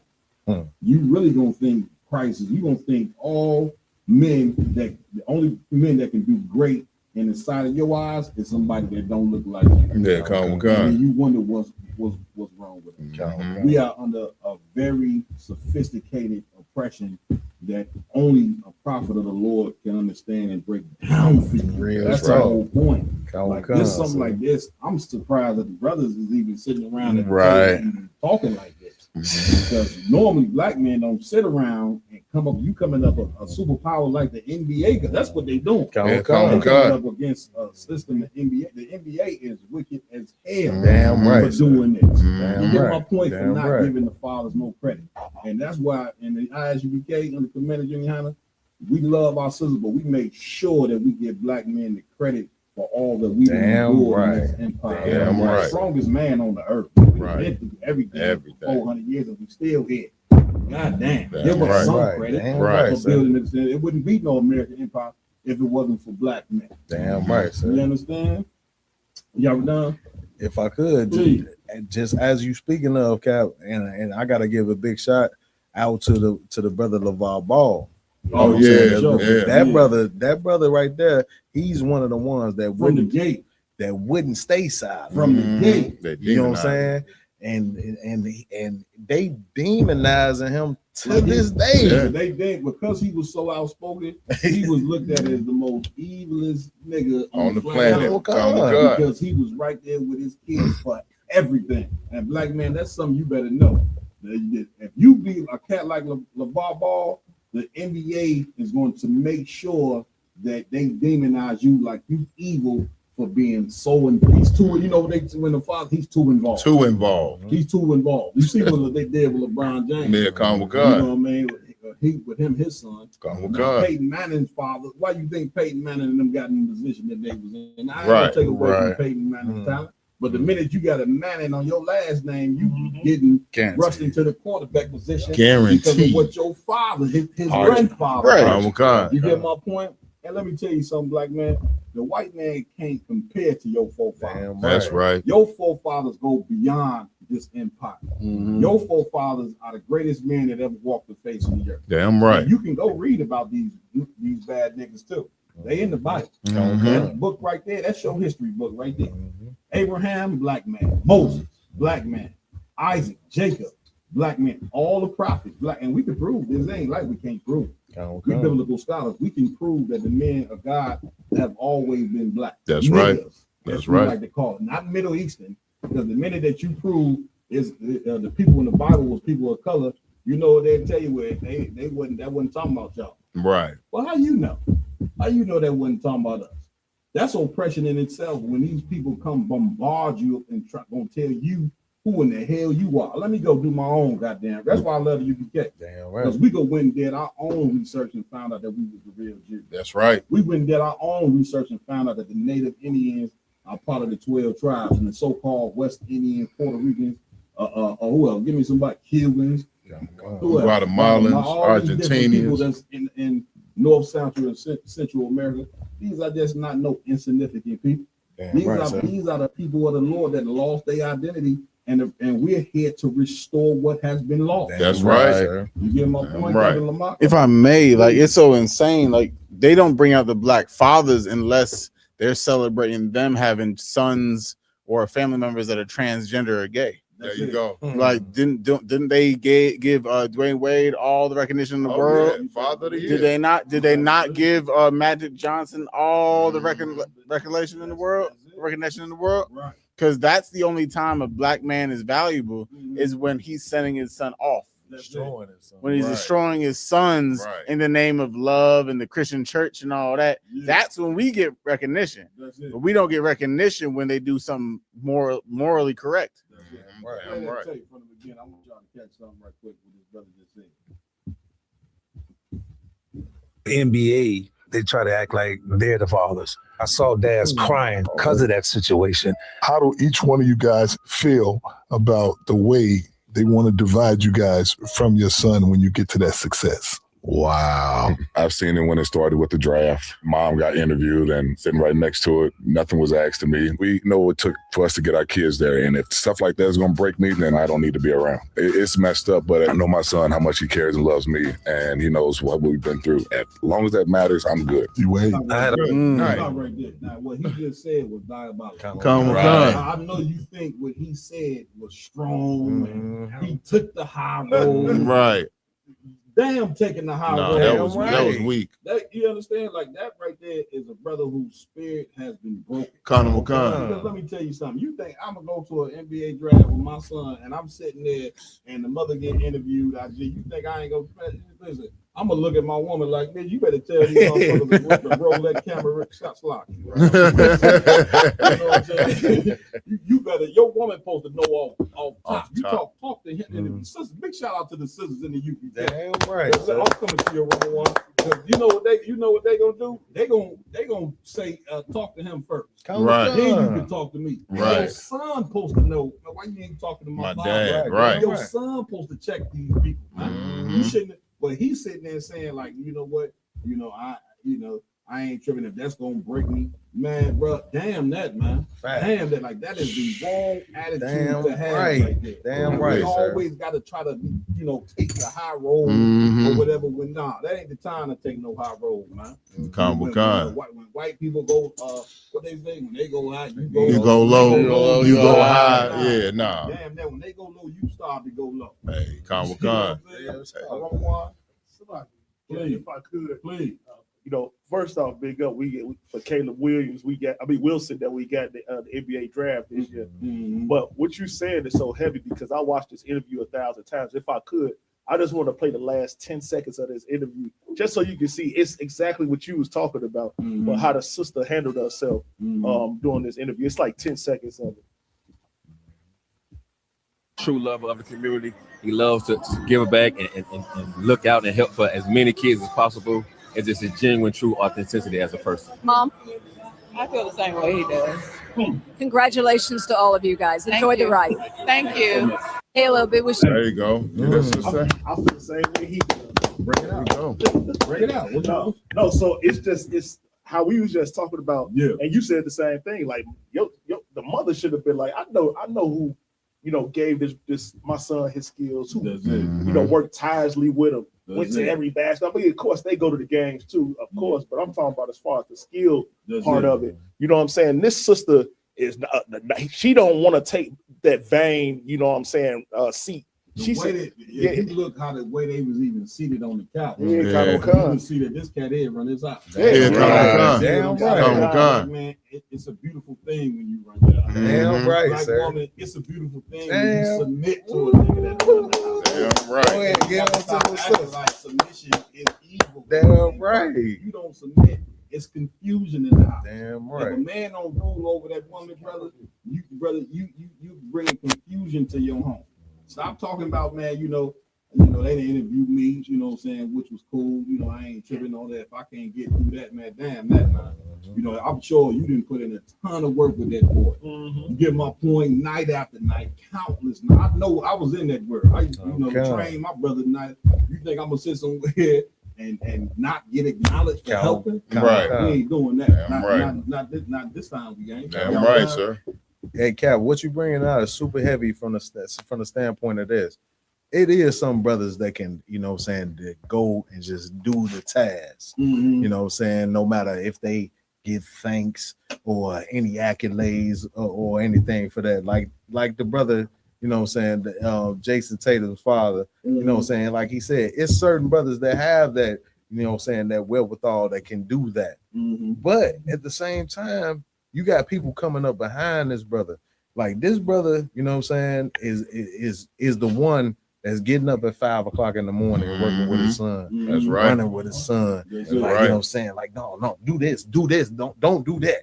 You know what I'm saying? He's in the day-to-day and he don't get no admiration for those things that he done. You know what I'm saying? What he brought to the table, and he's just supposed to sit back and be humble and just say, yeah, Yep. This is all about my son. It ain't got nothing to do with me. You know what I'm saying? We have to stop. We have to get past this. We got to get past. If you putting in the work, you should get the same admiration that woman is getting. You know what I'm saying? That whoever the child is wouldn't be in the position without the parent. Right. That's what Right. people don't understand. Like these people you see playing these professional sports, even if they say they grew up without a father, if the coach became their father, Right. The minute that somebody see you got a talent, man, they looking at they become an opportunist. Now they inviting you over the house for stovetop stuff. You know how it goes. You're a special basketball player. Yeah, Jim, you come over anytime. Yeah, everybody become your parent. Damn it. But when a brother is involved in a child's life, this is something that should be celebrated. But this is America. And America is against us. Can we admit that? Can we put that in there? So seeing that we know that they're against us, they for sure don't want a black man, because what it would do is it would teach black people how important their father is. Right. And the white man don't want you to be looked at as important in the black family. He want you and your son to be at odds with one another. That's what he want. You understand? He want black children to grow up and hate their father. And guess what? The black children grow up and hate their father. Why? Facts. Because a white man is like a sheep herder. He then sheep herded black people to think the way that we think. You understand? Like he creates certain laws in certain environments for you to hate your father. And let me tell you something, I'm coming to you, Cap. If you hate your father, then you for sure is gonna hate the Most High. That's right. Because God is a black man. Damn right. We call him the nigga God for a reason. Damn right. You must know something. Come, See what I'm saying? Like that's the whole point of having you demonized, because they don't want you to even think that the man who's running the entire earth look like you. Right. That's why when you say God is a nigga, even black people are like, huh? Like, hold up. You saying I got to not go respect my father? They look, the Christian church hate Joseph. Damn Fact. right. That's a fact. Damn right. They tell you Mary had Christ without Joseph. Without Joseph. Good night. Just wipe him out. Yeah, just wipe Joseph. That was the man. You didn't attack even Joseph. Good night. You got attacked in the goddamn Bible. That's They said pretty much Mary got pregnant by God, and Joseph ain't had nothing to do. Nothing to do with even it. though it say Christ was made of the seed of David. Last time I checked, seed is sperm. Come with In the God. Christian church is lying. Where we at? So like it, Kevin, what you just said made me think about Kobe's last days. They say Kobe is estranged from his parents, estranged from his father. That's it. You know what I'm saying? And you talking about Jelly Bean? He was an NBA player. He kept Kobe around the top talent. You know what I'm saying? Playing and molded him into being one of the greatest players of all time. That's a fact. That's a fact. Took him overseas. That's it. You know what I mean? But go ahead, Cap. No, let's go. Cap. I was just gonna say what the brother said. He said it started at the draft. Right. He said as soon as my son got drafted, this is the type of stuff that got started. Right. So of course, Kobe Bryant's father gonna be totally separated from Kobe because this is something, the culture that they pushing in the NBA. That they are the father and get rid of your own biological father. Right. You get my point? Right. And you hear NBA players all the time get up, they asking questions about their father, they never know, never seen. Right. They want some money. Right. Don't know what the man is living in America. I'm sure he's been through hell. Say again. He's been through hell. He's been through hell. Come You on, get my come. point? And so it's crazy. Come on, Cap. I was gonna say like where you stopped at with a brother, you know, just kind of just accepting the L that the NBA has been pushing to him. It reminds me of the same way like the Christian church talk about turn the other cheek. You understand? We're okay with just taking the loss and being offended and being abused by the oppressor, and we be like, do you think, oh, because we gotta turn the other cheek, let's just look away from the problem and just let them run away with it. And it's so disgusting because that's how a victim thinks. But you know what's crazy? The whole, and of course the church don't even understand. Y'all don't even understand the whole Right. You don't understand nothing about the Bible. Right. Damn You're right. crazy. Let me make that statement. Damn right. But what amazes me about the turn the cheek is that it only apply to white people. That's it. Right. That's it. You know what I'm saying? We like a trained dog in this place here in America. Like we don't ever turn the cheek to each other. Oh no, that's forbidden. Black man owe you $20, you gonna split his head open like a coconut. Gone with God. Over $20. $20. Step on your shoe. Oh. Step on your shoe in the club. Whew. You looking at these club fights, you be like, damn, I wonder what the fight was over. This brother just stepped on brother. Stepped on his fresh. I didn't see brothers try to say excuse me and get the life beat out of Hey, let a white man bump. Mm-hmm. All teeth. Hey, Khan. Turn the cheek, like what Captain Lamont is saying. The turn the cheek mindset kick in with white people, but the hate, the hate for another brother to kick in with it. You know why? It's because when you teach black people that God so loved the world, include white people, Jesus Christ is white, turn the other cheek, love thy enemy, and you show black people all these scriptures that apply to white people, then naturally that you're gonna hate yourself. That's natural, because the scripture said you can't serve two masters. You're gonna hate the one and love the other. So while you're so busy trying to love them, you're going to hate your own. This is the reason why we have to charge white people for their crimes. Instead of charging ourselves. When you charge white people for their crimes, then guess what you're gonna do that you need to do? You're gonna learn to love a black man. Damn right. Have compassion. You're gonna learn to have compassion. You're gonna say, he in this empire, the empire fighting against him like it's fighting against me. Right. I'm gonna love that brother. Guess who? So when you start to love black people, guess who you gonna hate? your oppressor. They deserve to be. Oh, Con, sir.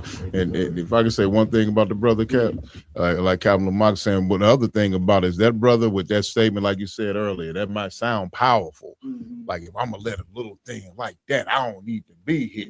You know what I'm saying? That's what white people see. Our enemy recognizes that. That's called a defeatist attitude. You know what I'm saying? That brother was defeated.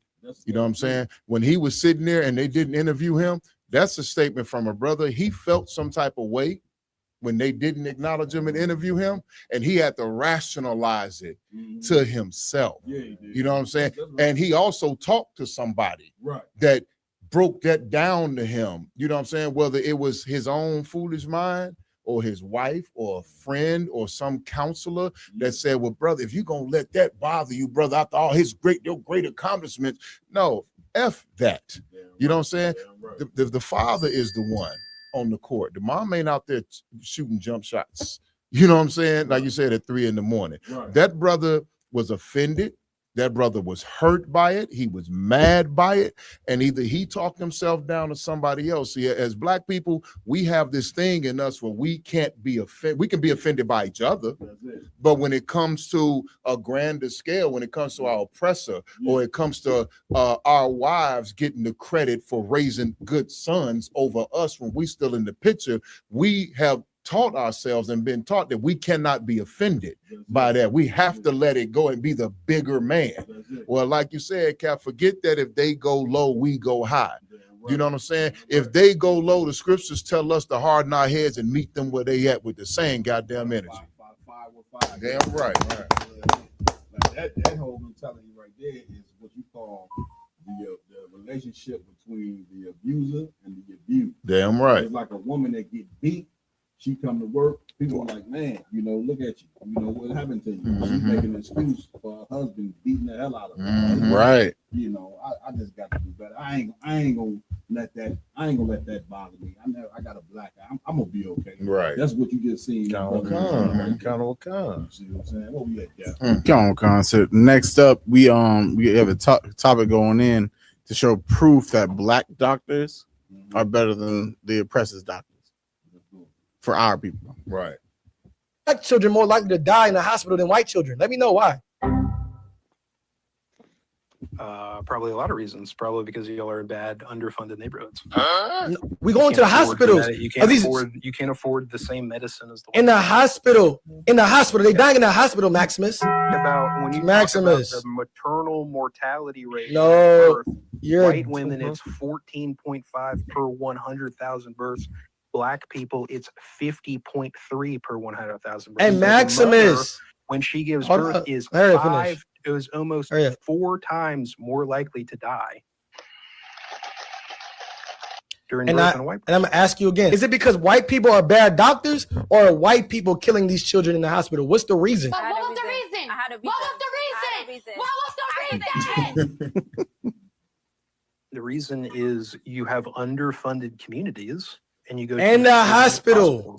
In the hospital. Shitty hospitals, yeah. And shitty hospitals. So the doctors are bad, right? Yeah. Yeah, the doctors are bad. He just said it. That's exactly these white doctors. Yeah, the Black community is the ones that are working at those hospitals. No, you're a liar, you dumbass. To show you how, I asked you 2 questions. Is it that these white doctors are killing black children and black mothers, or is it the fact they're just not good at their job? I'm gonna help you out. When these black mothers are being taken care of by black doctors, that rate drop of them dying. You know why? Because black doctors are better than white doctors. Prove me wrong. That's what the stats show. The stats show that. Why are black children more likely to die in the hospital? Man, give it up, man. That's always a good guy one down there in Texas. Hell of a brother. Man, come. He is busy. Yes, sir. Hey, come with con, sir. That what the brother bringing out is so very heavy, because to this day, from slavery until now, I can't remember the same slave owner that came up with the theory of drapetomania. Cartwright. Yeah, he came up with the theory of drapetomania, which is that black people have a mental illness that want to be free and run away from slavery, and the only way to cure that is by whipping or cutting off toes and feet. All right. The same doctor came up with the theory that black people don't feel pain like white people do, that our skin is thicker and our nerve endings are not as sensitive as theirs. So when our women go into the hospital and they're experiencing labor pains, I think back to my rib, you know what I mean? This Edomite doctor was checking to see how many centimeters she was when my daughter was being born. And I'm Cap, I damn near went to jail out of one, because this doctor was very rough with my rib. And I had to sit there and watch him be rough with my, unnecessarily merciless with my rib, checking to see how far she was dilated. You know what I mean? And my rib screaming in pain that I've never heard her scream, because they don't recognize our pain. When medically it has been proven that black people are more sensitive to pain than white people are. You know what I mean? So when we go to the hospital for treatment, when our women go to have birth, they already have a notion in their mind that our screams are cries for attention and sympathy, because we have a higher threshold for pain, so they can ignore whatever trauma we're going through when we're on their table. If I may, this sort what he's talking about on the video with Gadawan reminds me of this topic we went over a minute ago about the white nurse or whatnot that was breaking the baby's limbs. The black baby's limbs. It goes to show that like the doctors don't have the same type of compassion and patience for black people the same way police don't. Not at all. You understand? It's like it's not just the white men that don't give a damn about us. It's the white women as well. It's the ones in all professions. The KKK, the white man, Hitler's armies, and the white man. They are all. They include the country we live in. You know my point? The system is created off of our backs and off of our suffering. So why wouldn't it continue in that manner? You understand? It's just become more sophisticated, like you said. They don't care. You're gonna they're gonna make you pay the hospital fees and the insurance and all this extra shit. Regardless of the outcome, you still gotta pay.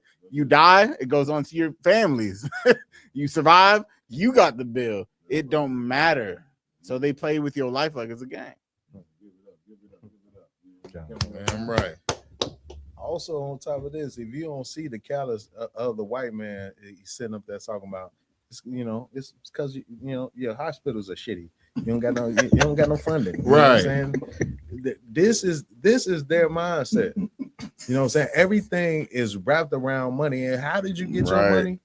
By oppressing this people and having them work for free for all of these years for your families to acquire all this wealth. You know what I'm saying? Now y'all do have funded hospitals that will take care of y'all, you know what I'm saying, and treat y'all better than y'all treat us when we come in the same facilities. That's it. You know what I'm saying? It just shows the callousness of this society that we living in. That they trickling it down to, oh yeah, you just don't. Yeah, hospitals are shitty. Like the whole thing of it is like your people are murderers. Right. If you see a baby that needs help, if we see a white baby that needs help in the streets right now, us being in the truth, knowing the truth, the whole nine, and what this family, we gonna assist that white baby. Right. White people don't have the same mentality. They will let that baby die. These are the same people that fed your babies to alligators. That's it. Facts. Man, listen, I mean, Kevin Lamar is the best. We see the racism in the police force. We talk about that all the time. It's very rare that you hear about the racism in the medical field. And this is something. This damn near Frankensteinish. What he was saying about them doctors. The white boy was trying to make it light of it, but the mortality rate, if you listen well and if you look it up, the mortality rate is 3-4 times higher for black babies than white babies. Do you know what that means, my people? That means that them doctors out in there in these hospitals purposely killing black children. Doctors now. You understand? The same racist mentality that cop got, that doctor that got that PhD, he got it as well. Damn right. You get my point? And it's a proven fact when women go to black doctors, somehow the baby is living. Right. I wonder why. Because it's always a beautiful thing when you're dealing with your own. Right. You get my point? This is very, and not just out of babies dying, a lot of sisters are losing their Damn right. doing childbirth from Mhm. having racist white doctors. Damn right. Now, how did we get to this point? And Martin Luther King. Damn right. Those civil rights leaders that you just love to praise, that you swear that just was so intelligent and that told you to integrate with these people was what was best for us. Now you look up and see it was not. We need all black hospitals with all black doctors and black nurses. Oh, you know what? We did have. America burnt them to the ground. Yes, sir. Like we can't even look out for us when we try to. Like people always like he's saying there's no funding. You know, that's white people funding. Like white people have no compassion. They have not a bone of sympathy, and most importantly, they're not even trying to understand what happened. Mm-hmm. They animals, so they don't even care. Even if we got a good argument about what they've done, they don't care. Like that's why we should even stop trying to go to them to cry for justice, man. You gotta Right. go to the Most High to cry for justice. That's right. God is the only one that can help you, black people. Mhm. God is the only one that can help you, Hispanic and Native people. Right. White people, they're not here to help you. They here to destroy you. That's a And fact. this is a proven fact, and this is something that is very serious. And this is something that we need to come together on. You want to know what coming together mean? Coming together mean getting our own hospitals, our own banks, and everything. And most importantly, serving the Most High. That's And right. We can get our own hospitals and banks and all that differently, but if we ain't serving the Lord, then it means absolutely nothing. Damn right, sir. Damn right, sir. It's a very serious topic. These babies losing these lives with these white nurses and these white doctors. And it is something that needs to be addressed and needs to be looked at more seriously and more often as possible. Damn right, sir. If I may, for one last point, this reminds me back of Egypt. Damn You right. understand where all the Egyptians made sure to unalive at least the firstborn son. That's it. But of course, America, white people got to take it a step further because they're more diabolical overall.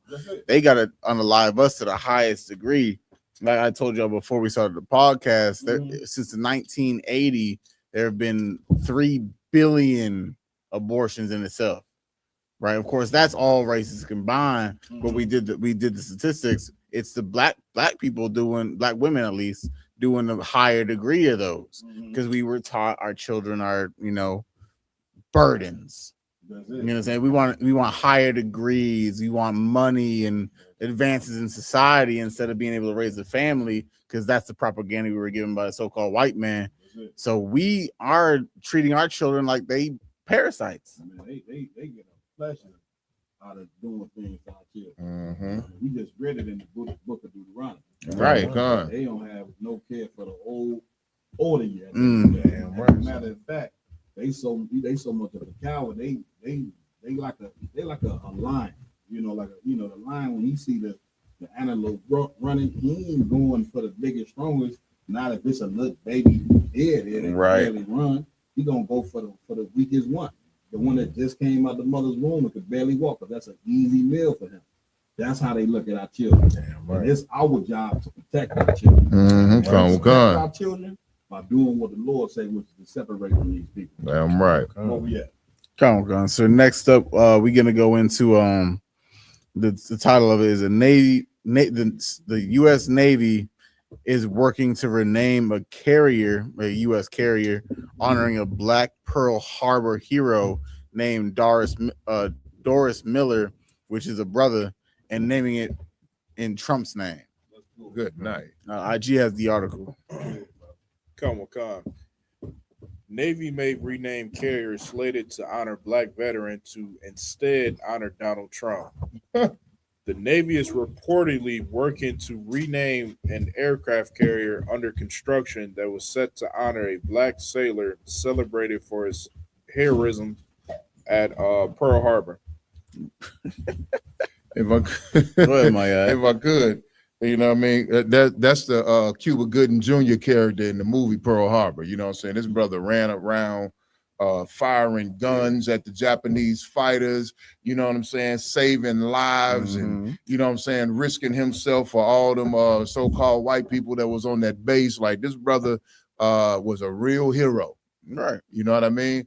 But just like every other Black American hero of any war and every war that we fought here, your contributions are erased. Your contributions are looked at as nothing because you are a slave and you're supposed to give your life and lose your limbs to protect and serve your master and protect his property. You know what I mean? So I'm not surprised at this because he done took every Black and Hispanic and Native American name off all the memorials. You know what I'm saying? Right. He's been going around since he's been in office, erasing all the contributions that Black people have made to this country when it comes to this country's long, unadulterated history of war. So who's to be surprised that now he said instead of naming it after that nigga, name it after me. And that's the crazy part. Like, first they want 400 years of free labor from us. You understand? And right after that, during the whole Abraham Lincoln Act, or whatever the case may be, they fool us in fighting in their armies, saving their nation from their oppressors, you understand, their enemies. And then when we save their country, we save their white babies, their white families, then, you know, we get an honorary medal, whatever the case may be. But after a little bit of time, what do? They eradicate your contribution to America and name it after themselves. That's right. You feel my point? Because the same way with inventions, all the inventions that came from us, look, the phones, NASA space program, cars, everything that you can think of was made by us. But then they go and take the credit for it because that's the same thing they did in Rome. Yeah, right. Where they whitewashed everything. In the not the Renaissance, but the Renaissance. Yeah, the Renaissance. I was right. Okay, God. the Renaissance era. You feel my point that Black people are not allowed to have contributions to white societies at all. And they're showing you. Let me tell you something, man. Anytime you in an empire where they start to wiping out your contribution, you're supposed to see the writing on the wall. I mean, God. God. Saying, you know what? Okay, these people are moving in a direction that I don't think is going to be good for us. Right. Like, boy, we better pick up on this, man. We got to wake up, get up out of this. Get the way that Black and brown people. This is how you wake up out of your sleep. Get rid of the white man's religion. Damn right. That you could not wake up having the mind of a Catholic or a Christian. You can't wake up like that. Right. You got to wake up to the truth. You're gonna understand the Bible more when you stop going to the church. Believe it or not. You're gonna understand it more, right? Okay.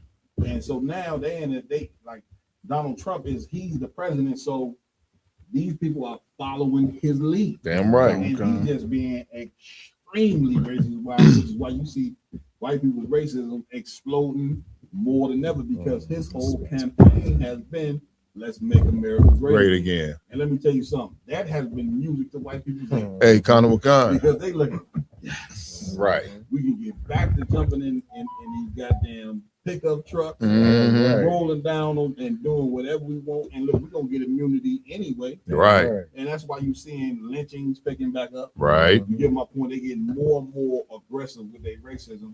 And here's the thing about it.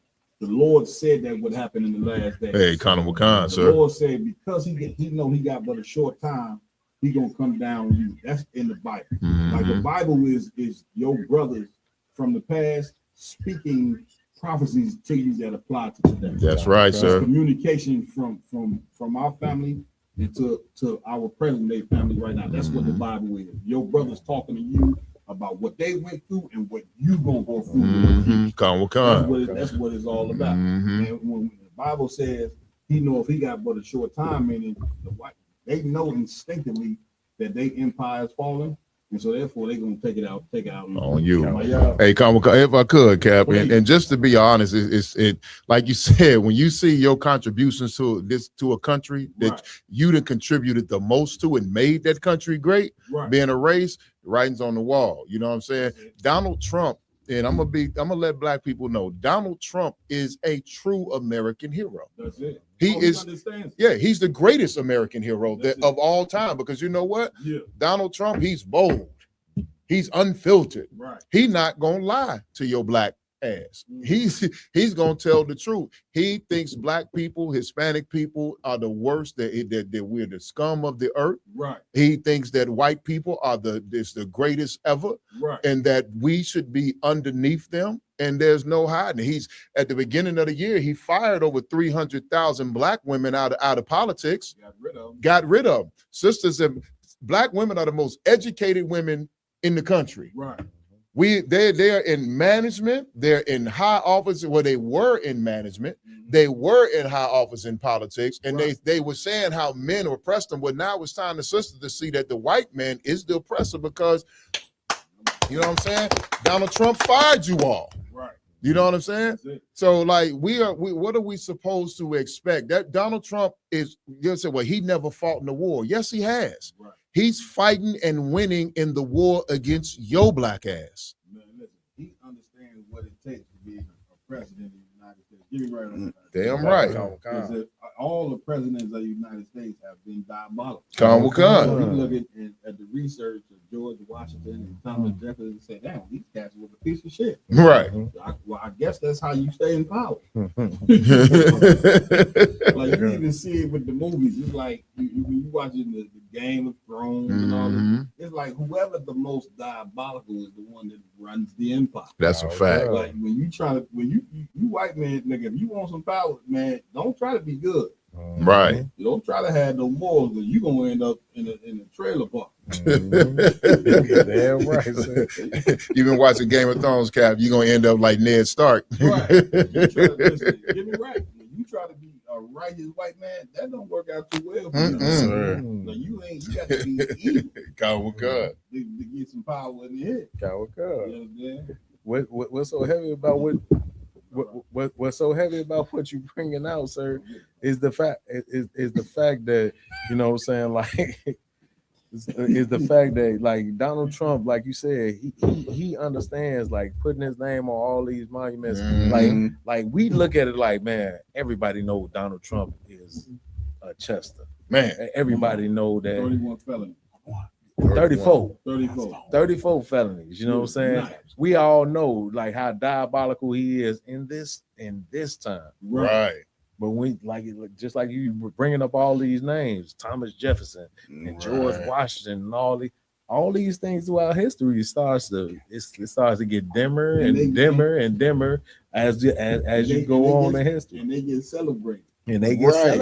Which president was knocked the slave teeth out of his mouth? George Washington. George Washington. So he knocked the slave teeth. His teeth rotted out. Every last tooth in his mouth rotted out. He went and took the slave out of the cabinet and took a hammer and knocked his teeth out, and then took the slave teeth and stuck them in his mouth. Come. And then, Cap, when we was kids, they told us George Washington had wooden teeth. Yeah, They sure did. They told us here's the thing. His was diabolical. They teaching your children in school that these were great men. Right. And here's the thing. When you see that these so-called great men were actually evil, this put a black man in the mindset, well, listen, the way that I make it in this empire, I can go be evil and come up too. Right. And go clean up what they call it. They clean their money up after they didn't. Oh, laundry money. Yeah. You think you Negroes think you white. You think you gonna launder some money like the white man. Right. And right in the federal penitentiary. We're not laughing at you in the federal penitentiary at all. What we're laughing at is the fact that you think that you can do what the white man did. Facts. This is not your empire. That's right. You get my point? Listen, the Lord gonna be against you when you try to do what he did. You were created to be the devil, you were created to be right. Damn right. Yeah. Also, to your second point, I don't want to talk about the white people that's actually going to speak up against the oppression. You got Miss Rachel. I don't know if you seen Cap. Miss Rachel, she came with it, man. I gotta get Miss Rachel, the one that teaches the kids. Oh, for real? Yeah. She came up, Cap, and was really speaking up against what's happening to black people. She said that, you know, it's all of these black hangings that's going on, and black people don't hang their cell phone trees. Miss Rachel teaches young kids. She make on YouTube. On YouTube. She's you know, I got a 3-year-old. Yeah. So Miss Rachel is like a staple. Like, yeah, my daughter love Miss Rachel. My nephew and watched they her. are ostracizing her right now in the white community. They They ostracizing her because she's speaking up against these black people that's being unalive, you know what I'm saying, on these trees, and they calling these things suicide. She said black people don't hang their cell phone trees. Some of these trees are too high for a natural person to even do the act in itself. And they Here they come. no, you got it, sir. And here they come with their white oppression. That's what we're going through on the social media right now. Right now. We speak out. General Muhammad said it best. He said they love to see you sing, but they hate when you speak out. Like they hate when we speak the truth about our reality. Here they come like a good abuser. What you talking about? You see what I'm saying? Let you sing and dance and all that. White people clap their hands and look at the pat. You know, but the minute that you want to speak out about your oppression, they cannot have that. Damn right, and this is what you're saying. Basically, the sister is under persecution. God. Man, let's see if we can get into contact with the sister. Oh, no, she's not a sister. That's not a sister. No, that's a white girl. She's a white girl. I don't give a damn. Bring Miss Rachel on Brown.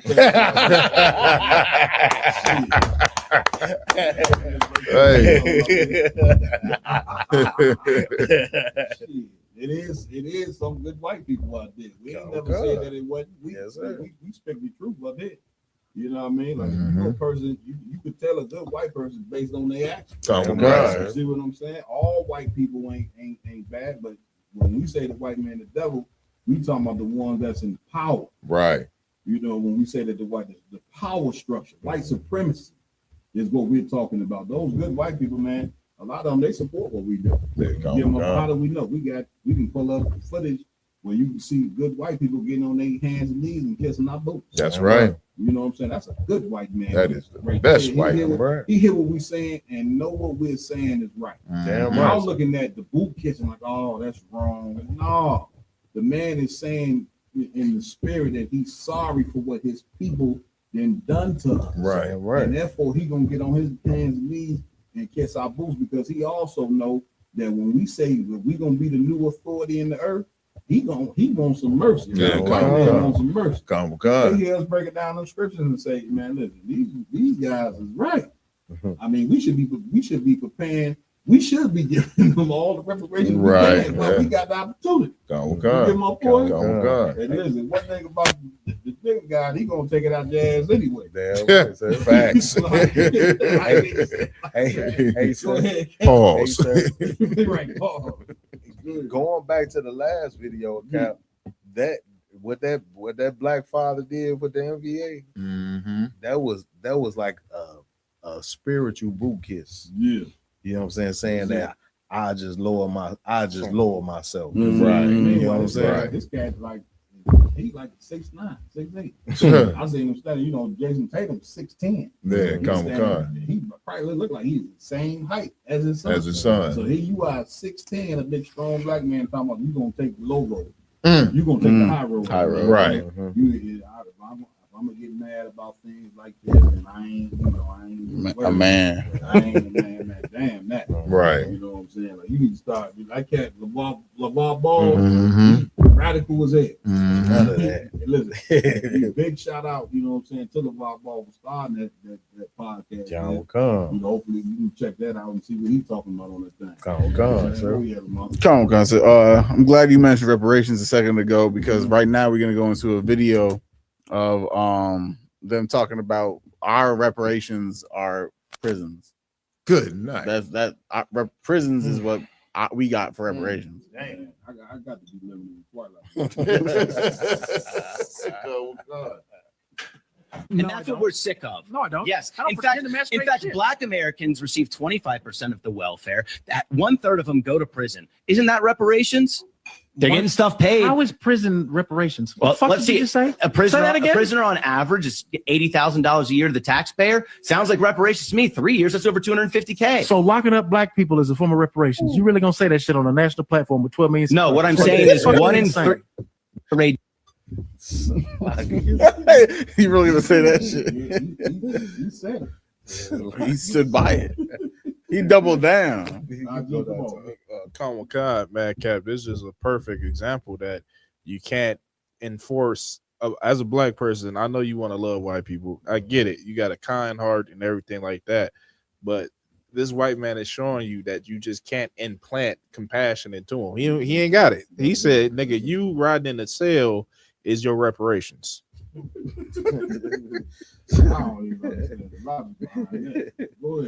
So I get sir, like and this one thing one thing I even had to teach my wife, you know what I'm saying, when we first got together is this, that white people can act like they, you know what I'm saying, they got love for you, but honestly, you know what I'm saying, it's really about the bottom line. Like, you know, they love Michael Jordan until his bones got old and, you know what I'm saying, he couldn't play in the NBA no more. Man, we got no use for you, you know what I'm saying, at that point. What he's saying is so diabolical. It's all about that line, which means, like, you know, he's saying the taxpayer paying all this money, you know what I'm saying, per prisoner. But he's not understanding that money is not going to that prisoner. He don't his racism don't even compute in his mind. That the money that the taxpayer is going to the people who own the prison. Not the man in the cell. The man in the cell is looking at 4 walls every day. Food that's making him vomit. Kind of Go back to the white man wanting to be your father again. You take the father out of the home so you can come to prison. Yes, sir. They teach you that fatherless homes for males, your son is almost 9 times out of 10 going to the white man's prison when their father ain't in the home. Facts. And when the white man becomes your father, he is the warden in some penitentiary or something. And then you got an idiot like this that come on there and say, well, a man being in prison is reparations. Good night. And the brother said, did you just say that? Yes, that's crazy. Like we're learning something, black people. That these people are diabolical. And it's good that you learn this lesson. Because it's again, the scriptures say, for us coming into the truth and for us to come out of America, this whole thing is like a baby being born. Right. It's gonna be painful. You get my point? We've been in this place for a very long time, and the truth is hard to face. It's hard to face that after all we done, we are still not a part of this. That's right. All the wars that we fought mean nothing to white people. All the inventions that we made mean nothing to white people. Our ancestors worked on a plantation and got no pay for 200 years. Right. That means absolutely nothing to white people. White people will look at you and say, well, at least they had a cot to go sweep in tonight. Right. At a shack. At least the slave master fed them chitlins, pig guts. I mean, you black people are just ungrateful. Like, you don't see how racist these people are, man. There's something wrong with you. Now, listen, for you, black people and brown people that still got faith in the so-called white man, something wrong with you. Yeah, kind of. You get my point? Something is you are the real problem. That's right. Good night. What we got? Was that it?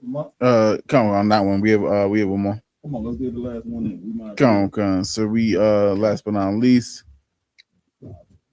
we got one that just says, how can we fix every problem? Basically, how can we fix these problems? T.I. Oh, yeah, this is a good one. All of the problems that we have in our community as black people, all of the problems that plague us, might as well, they would be they would be solved 99% of them just by us sticking together. Yeah. If we could just stick together, that's it. That's it. It sounds simple, but it's very powerful. And that's the thing. All of the problems that we have in our community as black people, all of the problems that Well, yeah, what y'all think about what the brother said on this one? Have you ever done? Hey, Cap, I've been seeing a lot of things, especially lately, you know what I'm saying, just about like even the propaganda when it comes down to, you know what I'm saying, what's happening in the black community. If you look at things like, you know what I'm saying, like big, you know what I'm saying, platforms like the Breakfast Club and different things like that, and who they are being pitted against, you know what I'm saying? You don't see no white faces that they being pitted against. You know what I'm saying? You see, you know what I'm saying, people that look exactly like them. Like what the brother is saying so heavy is like if we just had the mentality, even when we disagree with each other, to be, you know what I'm saying, on the same accord, on the same platform, we deal with our stuff behind the scenes like the white man deals with his own like that. Because at the end of the day, we talk about, you know what I'm saying, the red and the blue side, you know what I'm saying, Democrat and Republican, all of these people, they deal with their issues with each other and they come to an agreement, you know what I'm saying, behind closed doors that we can't be involved in that. But our people, we come up against each other and we demonize and try to just beat our people into the ground, you know what I'm saying, when we have a disagreement with each other. You know what I'm saying? I'll go to you next, my y'all. So if I may, like black people, we've been trying to come together for a long time. You understand? I'd say the problem in itself is that we haven't found, or at least of course we have. Our people in a whole haven't found the solution on how we can truly come together under the right moral code. You understand? Following the Most High in Christ, which is the black God, black King, so forth and so such, following the law, statutes, and commandments. Like you said, we talked about last podcast, black people, we had a plan, and that plan was following the so-called white man and believing in America and his constitution or whatever the case may be in his religions, which that plan failed. So the plan that we need to actually follow when we come together has to be separate from the white man's plan. That's right. It's got to be something that can only be for us. The Arabs have their plan. They got Islam. You feel my point? The Chinese, Japanese, they have their plan and they have their own people to do that plan with. Our plan has to only be for us. But our plans from 400 plus years ago is integrating ourselves. Well, not 400 plus years ago, about a century ago, is about joining everyone else to our plan, which is the problem. That's right. That's right. You get for me what Christ said, give unto Caesar what Caesar and what the Lord give the Lord. And it's like, so what I was about to say is along the same lines that Captain Lamont was just saying. You know, I agree with T.I. I think he's halfway right. You know what I'm saying? Yeah, we do have to come together and we have to stick together and we got to have each other's back. But like Captain Lamont said, we have to have a system of laws and structures and a moral value. You know what I mean? And it hasn't worked in the past because we can look throughout history once we got freed from slavery. 50 years out of slavery, we made the greatest financial institution this country had ever seen. You know what I'm saying? Black Wall Street. You know what I'm saying? We had Rosewood, and people sleep on Rosewood. Rosewood was one of the most put together communities in America, and the way that they spent their money and they traded and sold, you know what I'm saying? So it's we've done this. We've come together. We've stuck together. But the problem is we wanted to have our structure based off of our oppressor, and the Lord was not with us. You know what I'm saying? If we come together now under the law, statutes, and commandments, if we realize that God is a nigga, then we got a nigga that we niggas, except we niggas, first off, and that we got a nigga God. You get what I'm saying? Then when we come together, these niggas will rule the goddamn world as we are meant to. You know what I'm saying? And that's what it ain't just about coming together. It's coming together is the first step, because the Lord says, gather yourselves together, O nation, not the Zion. So the Lord tells us that we need to gather together. But the next part about it is, once we gather together, what are we going to follow? What structure are we going to have? What's our moral compass going to be? You know what I'm saying? Read that scripture you got. Come. Matthew verse 22 and 19. Come on. Shew me the tribute money. And they brought unto him a penny. Verse 20. And he hath said unto them, whose is this image and superscription? Verse 21. They say unto him, Caesar's. Who? Caesar's. Donald Trump. Who? Caesar's. Abraham Lincoln. George Washington. Right?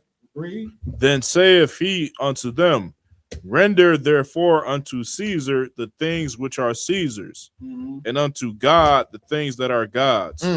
This is what made Christ a revolution. Right. Because the only thing that we supposed to be doing as black and brown people, being in this empire under white people, is paying our taxes. That's it. Paying our bills. That's our reality. So Christ said right here in this scripture, man, pay Caesar's taxes. But what's unto the Lord, give unto the Lord. My point in pulling that scripture is this. Coming together, like T.I. said, which that's something we supposed to be doing, but coming together has to be defined. Right. You just can't say, we black people have been saying that for the past 60 years. Man, we need to come together. We need to come, but you just heard come together and do what? Right. Come together and believe what? Right. Come together and teach what? Right. You just can't say come together. When you define what coming together is, now you together. What make the ISUPK together and what make me and all these brothers right here be together, it ain't just because I like these brothers because they great, man. Right. We believe in the same thing. Damn right. We all believe that selling drugs to our own people is wrong. That's right. We all believe that a man sleeping with another man's wife is wrong. That's right. We all believe that stealing from our brother is wrong. Right. We all believe that the white man is the devil. That's right. So now that means we together. Damn right. And what does the Bible say? We got to be in one mind. Mm-hmm. The reason why we can't come together is because we in a state of confusion. Damn right. Damn right.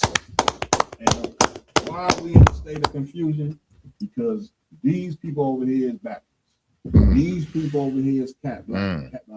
These people over here is Episcopal. These people over here celebrating Kwanzaa. These people celebrating Christmas. These black people right here, they Muslims. Right. We all the same, come from the same seed and one people, but we got 60 beliefs. Right. This is just basic one-on-one knowledge. I ain't the smartest nigga. I don't claim to be, but I understand this much, that you can never come together with 60 goddamn beliefs. That's a you fact. can never come together having 60 goddamn gods. That's a fact. It's impossible. Right. So what he's saying is right. And I'm telling you why we can't come together. When we start to accept that we are the children of Israel, now you're starting with a good surface. You get my point? Being the children of Israel means you chosen, which means you ain't got no choice but to keep these laws. That's right. That's why Christ said was to Caesar's, man, you pay your taxes to the white man. We up under their captivity. But you don't have to give your soul to white people. That's a big difference. Right. And you give your soul to white people when you believe in what he believes in. That's right. How in the hell you think it's intelligent to believe in the same God that used to rape your mother? Good night. That used to castrate your father. Right. And it's sad because you think you ain't got no choice but to believe in what they believe in, when that's not true, brother. Damn right. That's what the ISUPK is all about. That's right. We all about showing black and brown people that there is a God for you. Listen, when I say for you, meaning he only for you. Damn right. You better re-examine that Bible. You understand? You better start come to our classes. You better it's time to, we're in the time, brothers and sisters, where it's time to re-examine what you believe, man. Damn right. What we believe is the core of our destruction. That's right. Our babies is dying, our sisters sisters is whores, our brothers is homosexual. Mm. When we get some money, we lose our mind even more. Meaning we totally alienate ourselves from our own goddamn community.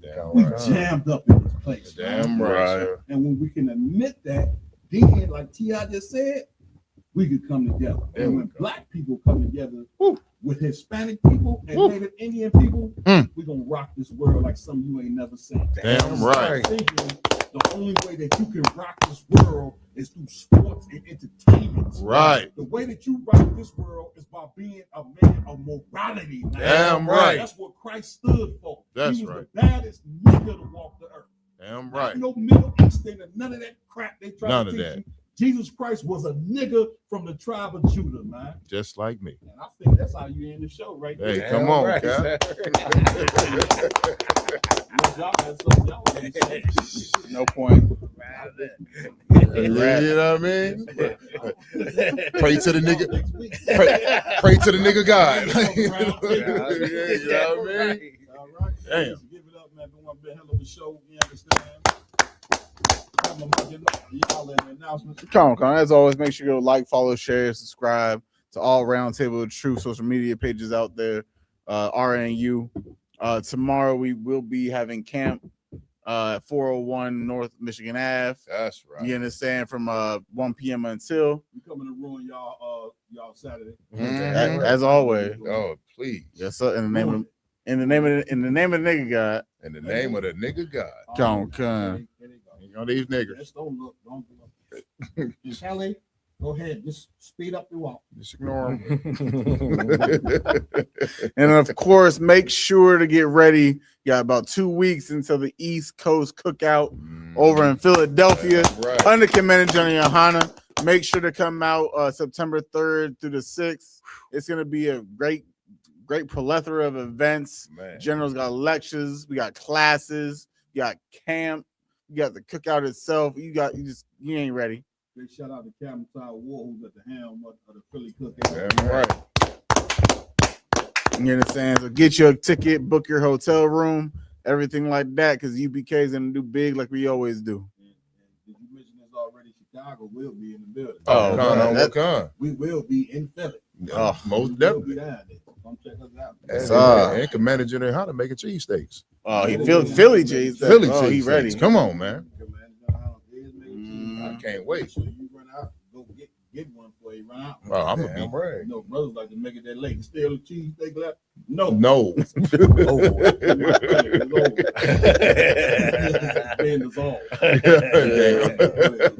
was it. All right, man. I also want to give it up to Captain Yaradan. You got anything, Yaradan? Count time, sir.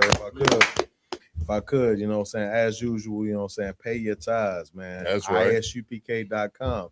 As you can see, you know what I'm saying, on from a real standpoint, you know what I'm saying, these are the brothers that's actually giving back to the community and putting our resources back into the community. So when you pay your tithes here, unlike the Christian church, it's not going to no Rolls Royce. Right. It's not going to no Gator shoes. Right. It's not going to no, you know what I'm saying, no $500, $600 suit. This is going actually to the people, you know, Blacks, Hispanics, and Native Indian communities. So pay your tithes as you're supposed to ISUPK.com, to the priests and prophets of the Lord, 10% of each dollar that you earn. Damn right. Give it up. Damn right. If I just could say something to the point, what's the point of getting buying a $500,000 car, Rolls Royce, when my people suffer? Come. We in slavery, suffer. I could take that $500,000 and go open up a grocery store that will provide jobs for brothers and sisters. Damn right. Go open up a school where we teach the truth. Or go open up a daycare and provide a stream of income for our people. Damn right. Instead of going to buy a Rolls, some brothers got 5 and 6 Rolls Royces. Mm-hmm. While the people in the community that they claim they love is starving. Damn right. Them niggas don't want nothing. None. They don't want no good. They don't want nothing. Mm. Like, that's crazy when you think evil of your people, man. Right, sir. I just wanted to say that, man. Also want to give it up to Captain Ivalon. You got anything, Ivalon? Yeah, Comic-Con, sir. Check us out this Sunday on Roundtable of Truth on our TikTok. We're gonna be live at 2 p.m. this Sunday. Damn right. And we gets it in. Captain, Officer of Maya. No, the water, sir. That must be a future prophet. I mean, I'm just saying, I love these prophecies. Hey, yeah, if I could, Cap, you know what I'm saying? No matter where you are in the world, you know what I'm saying, go to isupk.com, you know what I mean? Because ISUBK is an international organization. We are not just some local yokels, you know what I'm saying? We are all over the world. Right. So go to isubk.com, find the school in your area and start attending classes. We got classes Monday through Friday from 7 to 9. All over the planet. They're free classes. You know what I'm saying? You're not charged no tuition.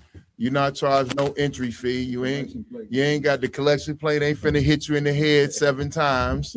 You know what I'm saying? You can come and get these free classes and learn who you are. If you're a Black, Hispanic, and Native American, come and learn your culture. You know what I'm saying? And also every Saturday we do the Sabbath service. You know what I'm saying? Well, we go through the scriptures from Genesis to Revelations. You know what I mean? We give you the ancient Hebrew, the Lashon Kodash, our original language before we got put into slavery. You know what I mean? We give you a proper English breakdown, and then we give you the English translation and the proper scripture breakdown so you can understand true Black history. And also wherever you are in the world, do not forget on 9/11. On September 11th, we had the memorial of the blowing of trumpets. Damn, you know what I'm saying? fall on 9/11. It falls on it falls on 9/11. Pun intended. Pun intended. All puns intended. Oh, they definitely gonna be mad, Cap. These niggas not celebrating 9/11 with it? Right, right. What is it? The blowing of the what? The blowing of the trumpets. They have their own culture. So Is this something that was started in hey, so Nigeria. Damn, it's not. It must be Nigeria. It's nice. So on 9/11, you know what I'm saying? When our oppressor, when your natural enemy is memorializing, you know what I'm saying, the fall of his towers and him going to war with another country, we are going to be celebrating victories of the Lord. You know what I'm saying? We're going to be celebrating our culture, our heritage, and our victory over our enemies. You know what I mean? Past, present, and future. You know what I mean? Man, listen, I want to give it up to the baddest tech team in the UPK. Man, listen, in the world. Damn Yeah, right. let's get it. Damn Let's right. get it. That's right. Officer Ramawan, give him a hand. Right. Officer Roscoe Rob, give him a hand. Did we get Roscoe Rob on camera with the fro? Yeah. We got it. Yeah. I want y'all to see this badass fro this brother got, man. Okay. You understand? Put that camera on yourself, brother. Well, they done already cut their camera off. See your fro in all his glory. Did they get it? Oh, my camera must be there you go. There you go. Baby Shaft. Man, get a brother a hand for that fro, man. Damn right. That's a damn right, bro. That's right. Yeah, throw the black fist up. Braid it up. Give you a couple dollars. You know what I mean? Right. And also, we want to give it up to Come Yala. Listen, I'm Captain Malfly, under Commander Jimmy Hunter. Been a brown table of truth. With that, we out.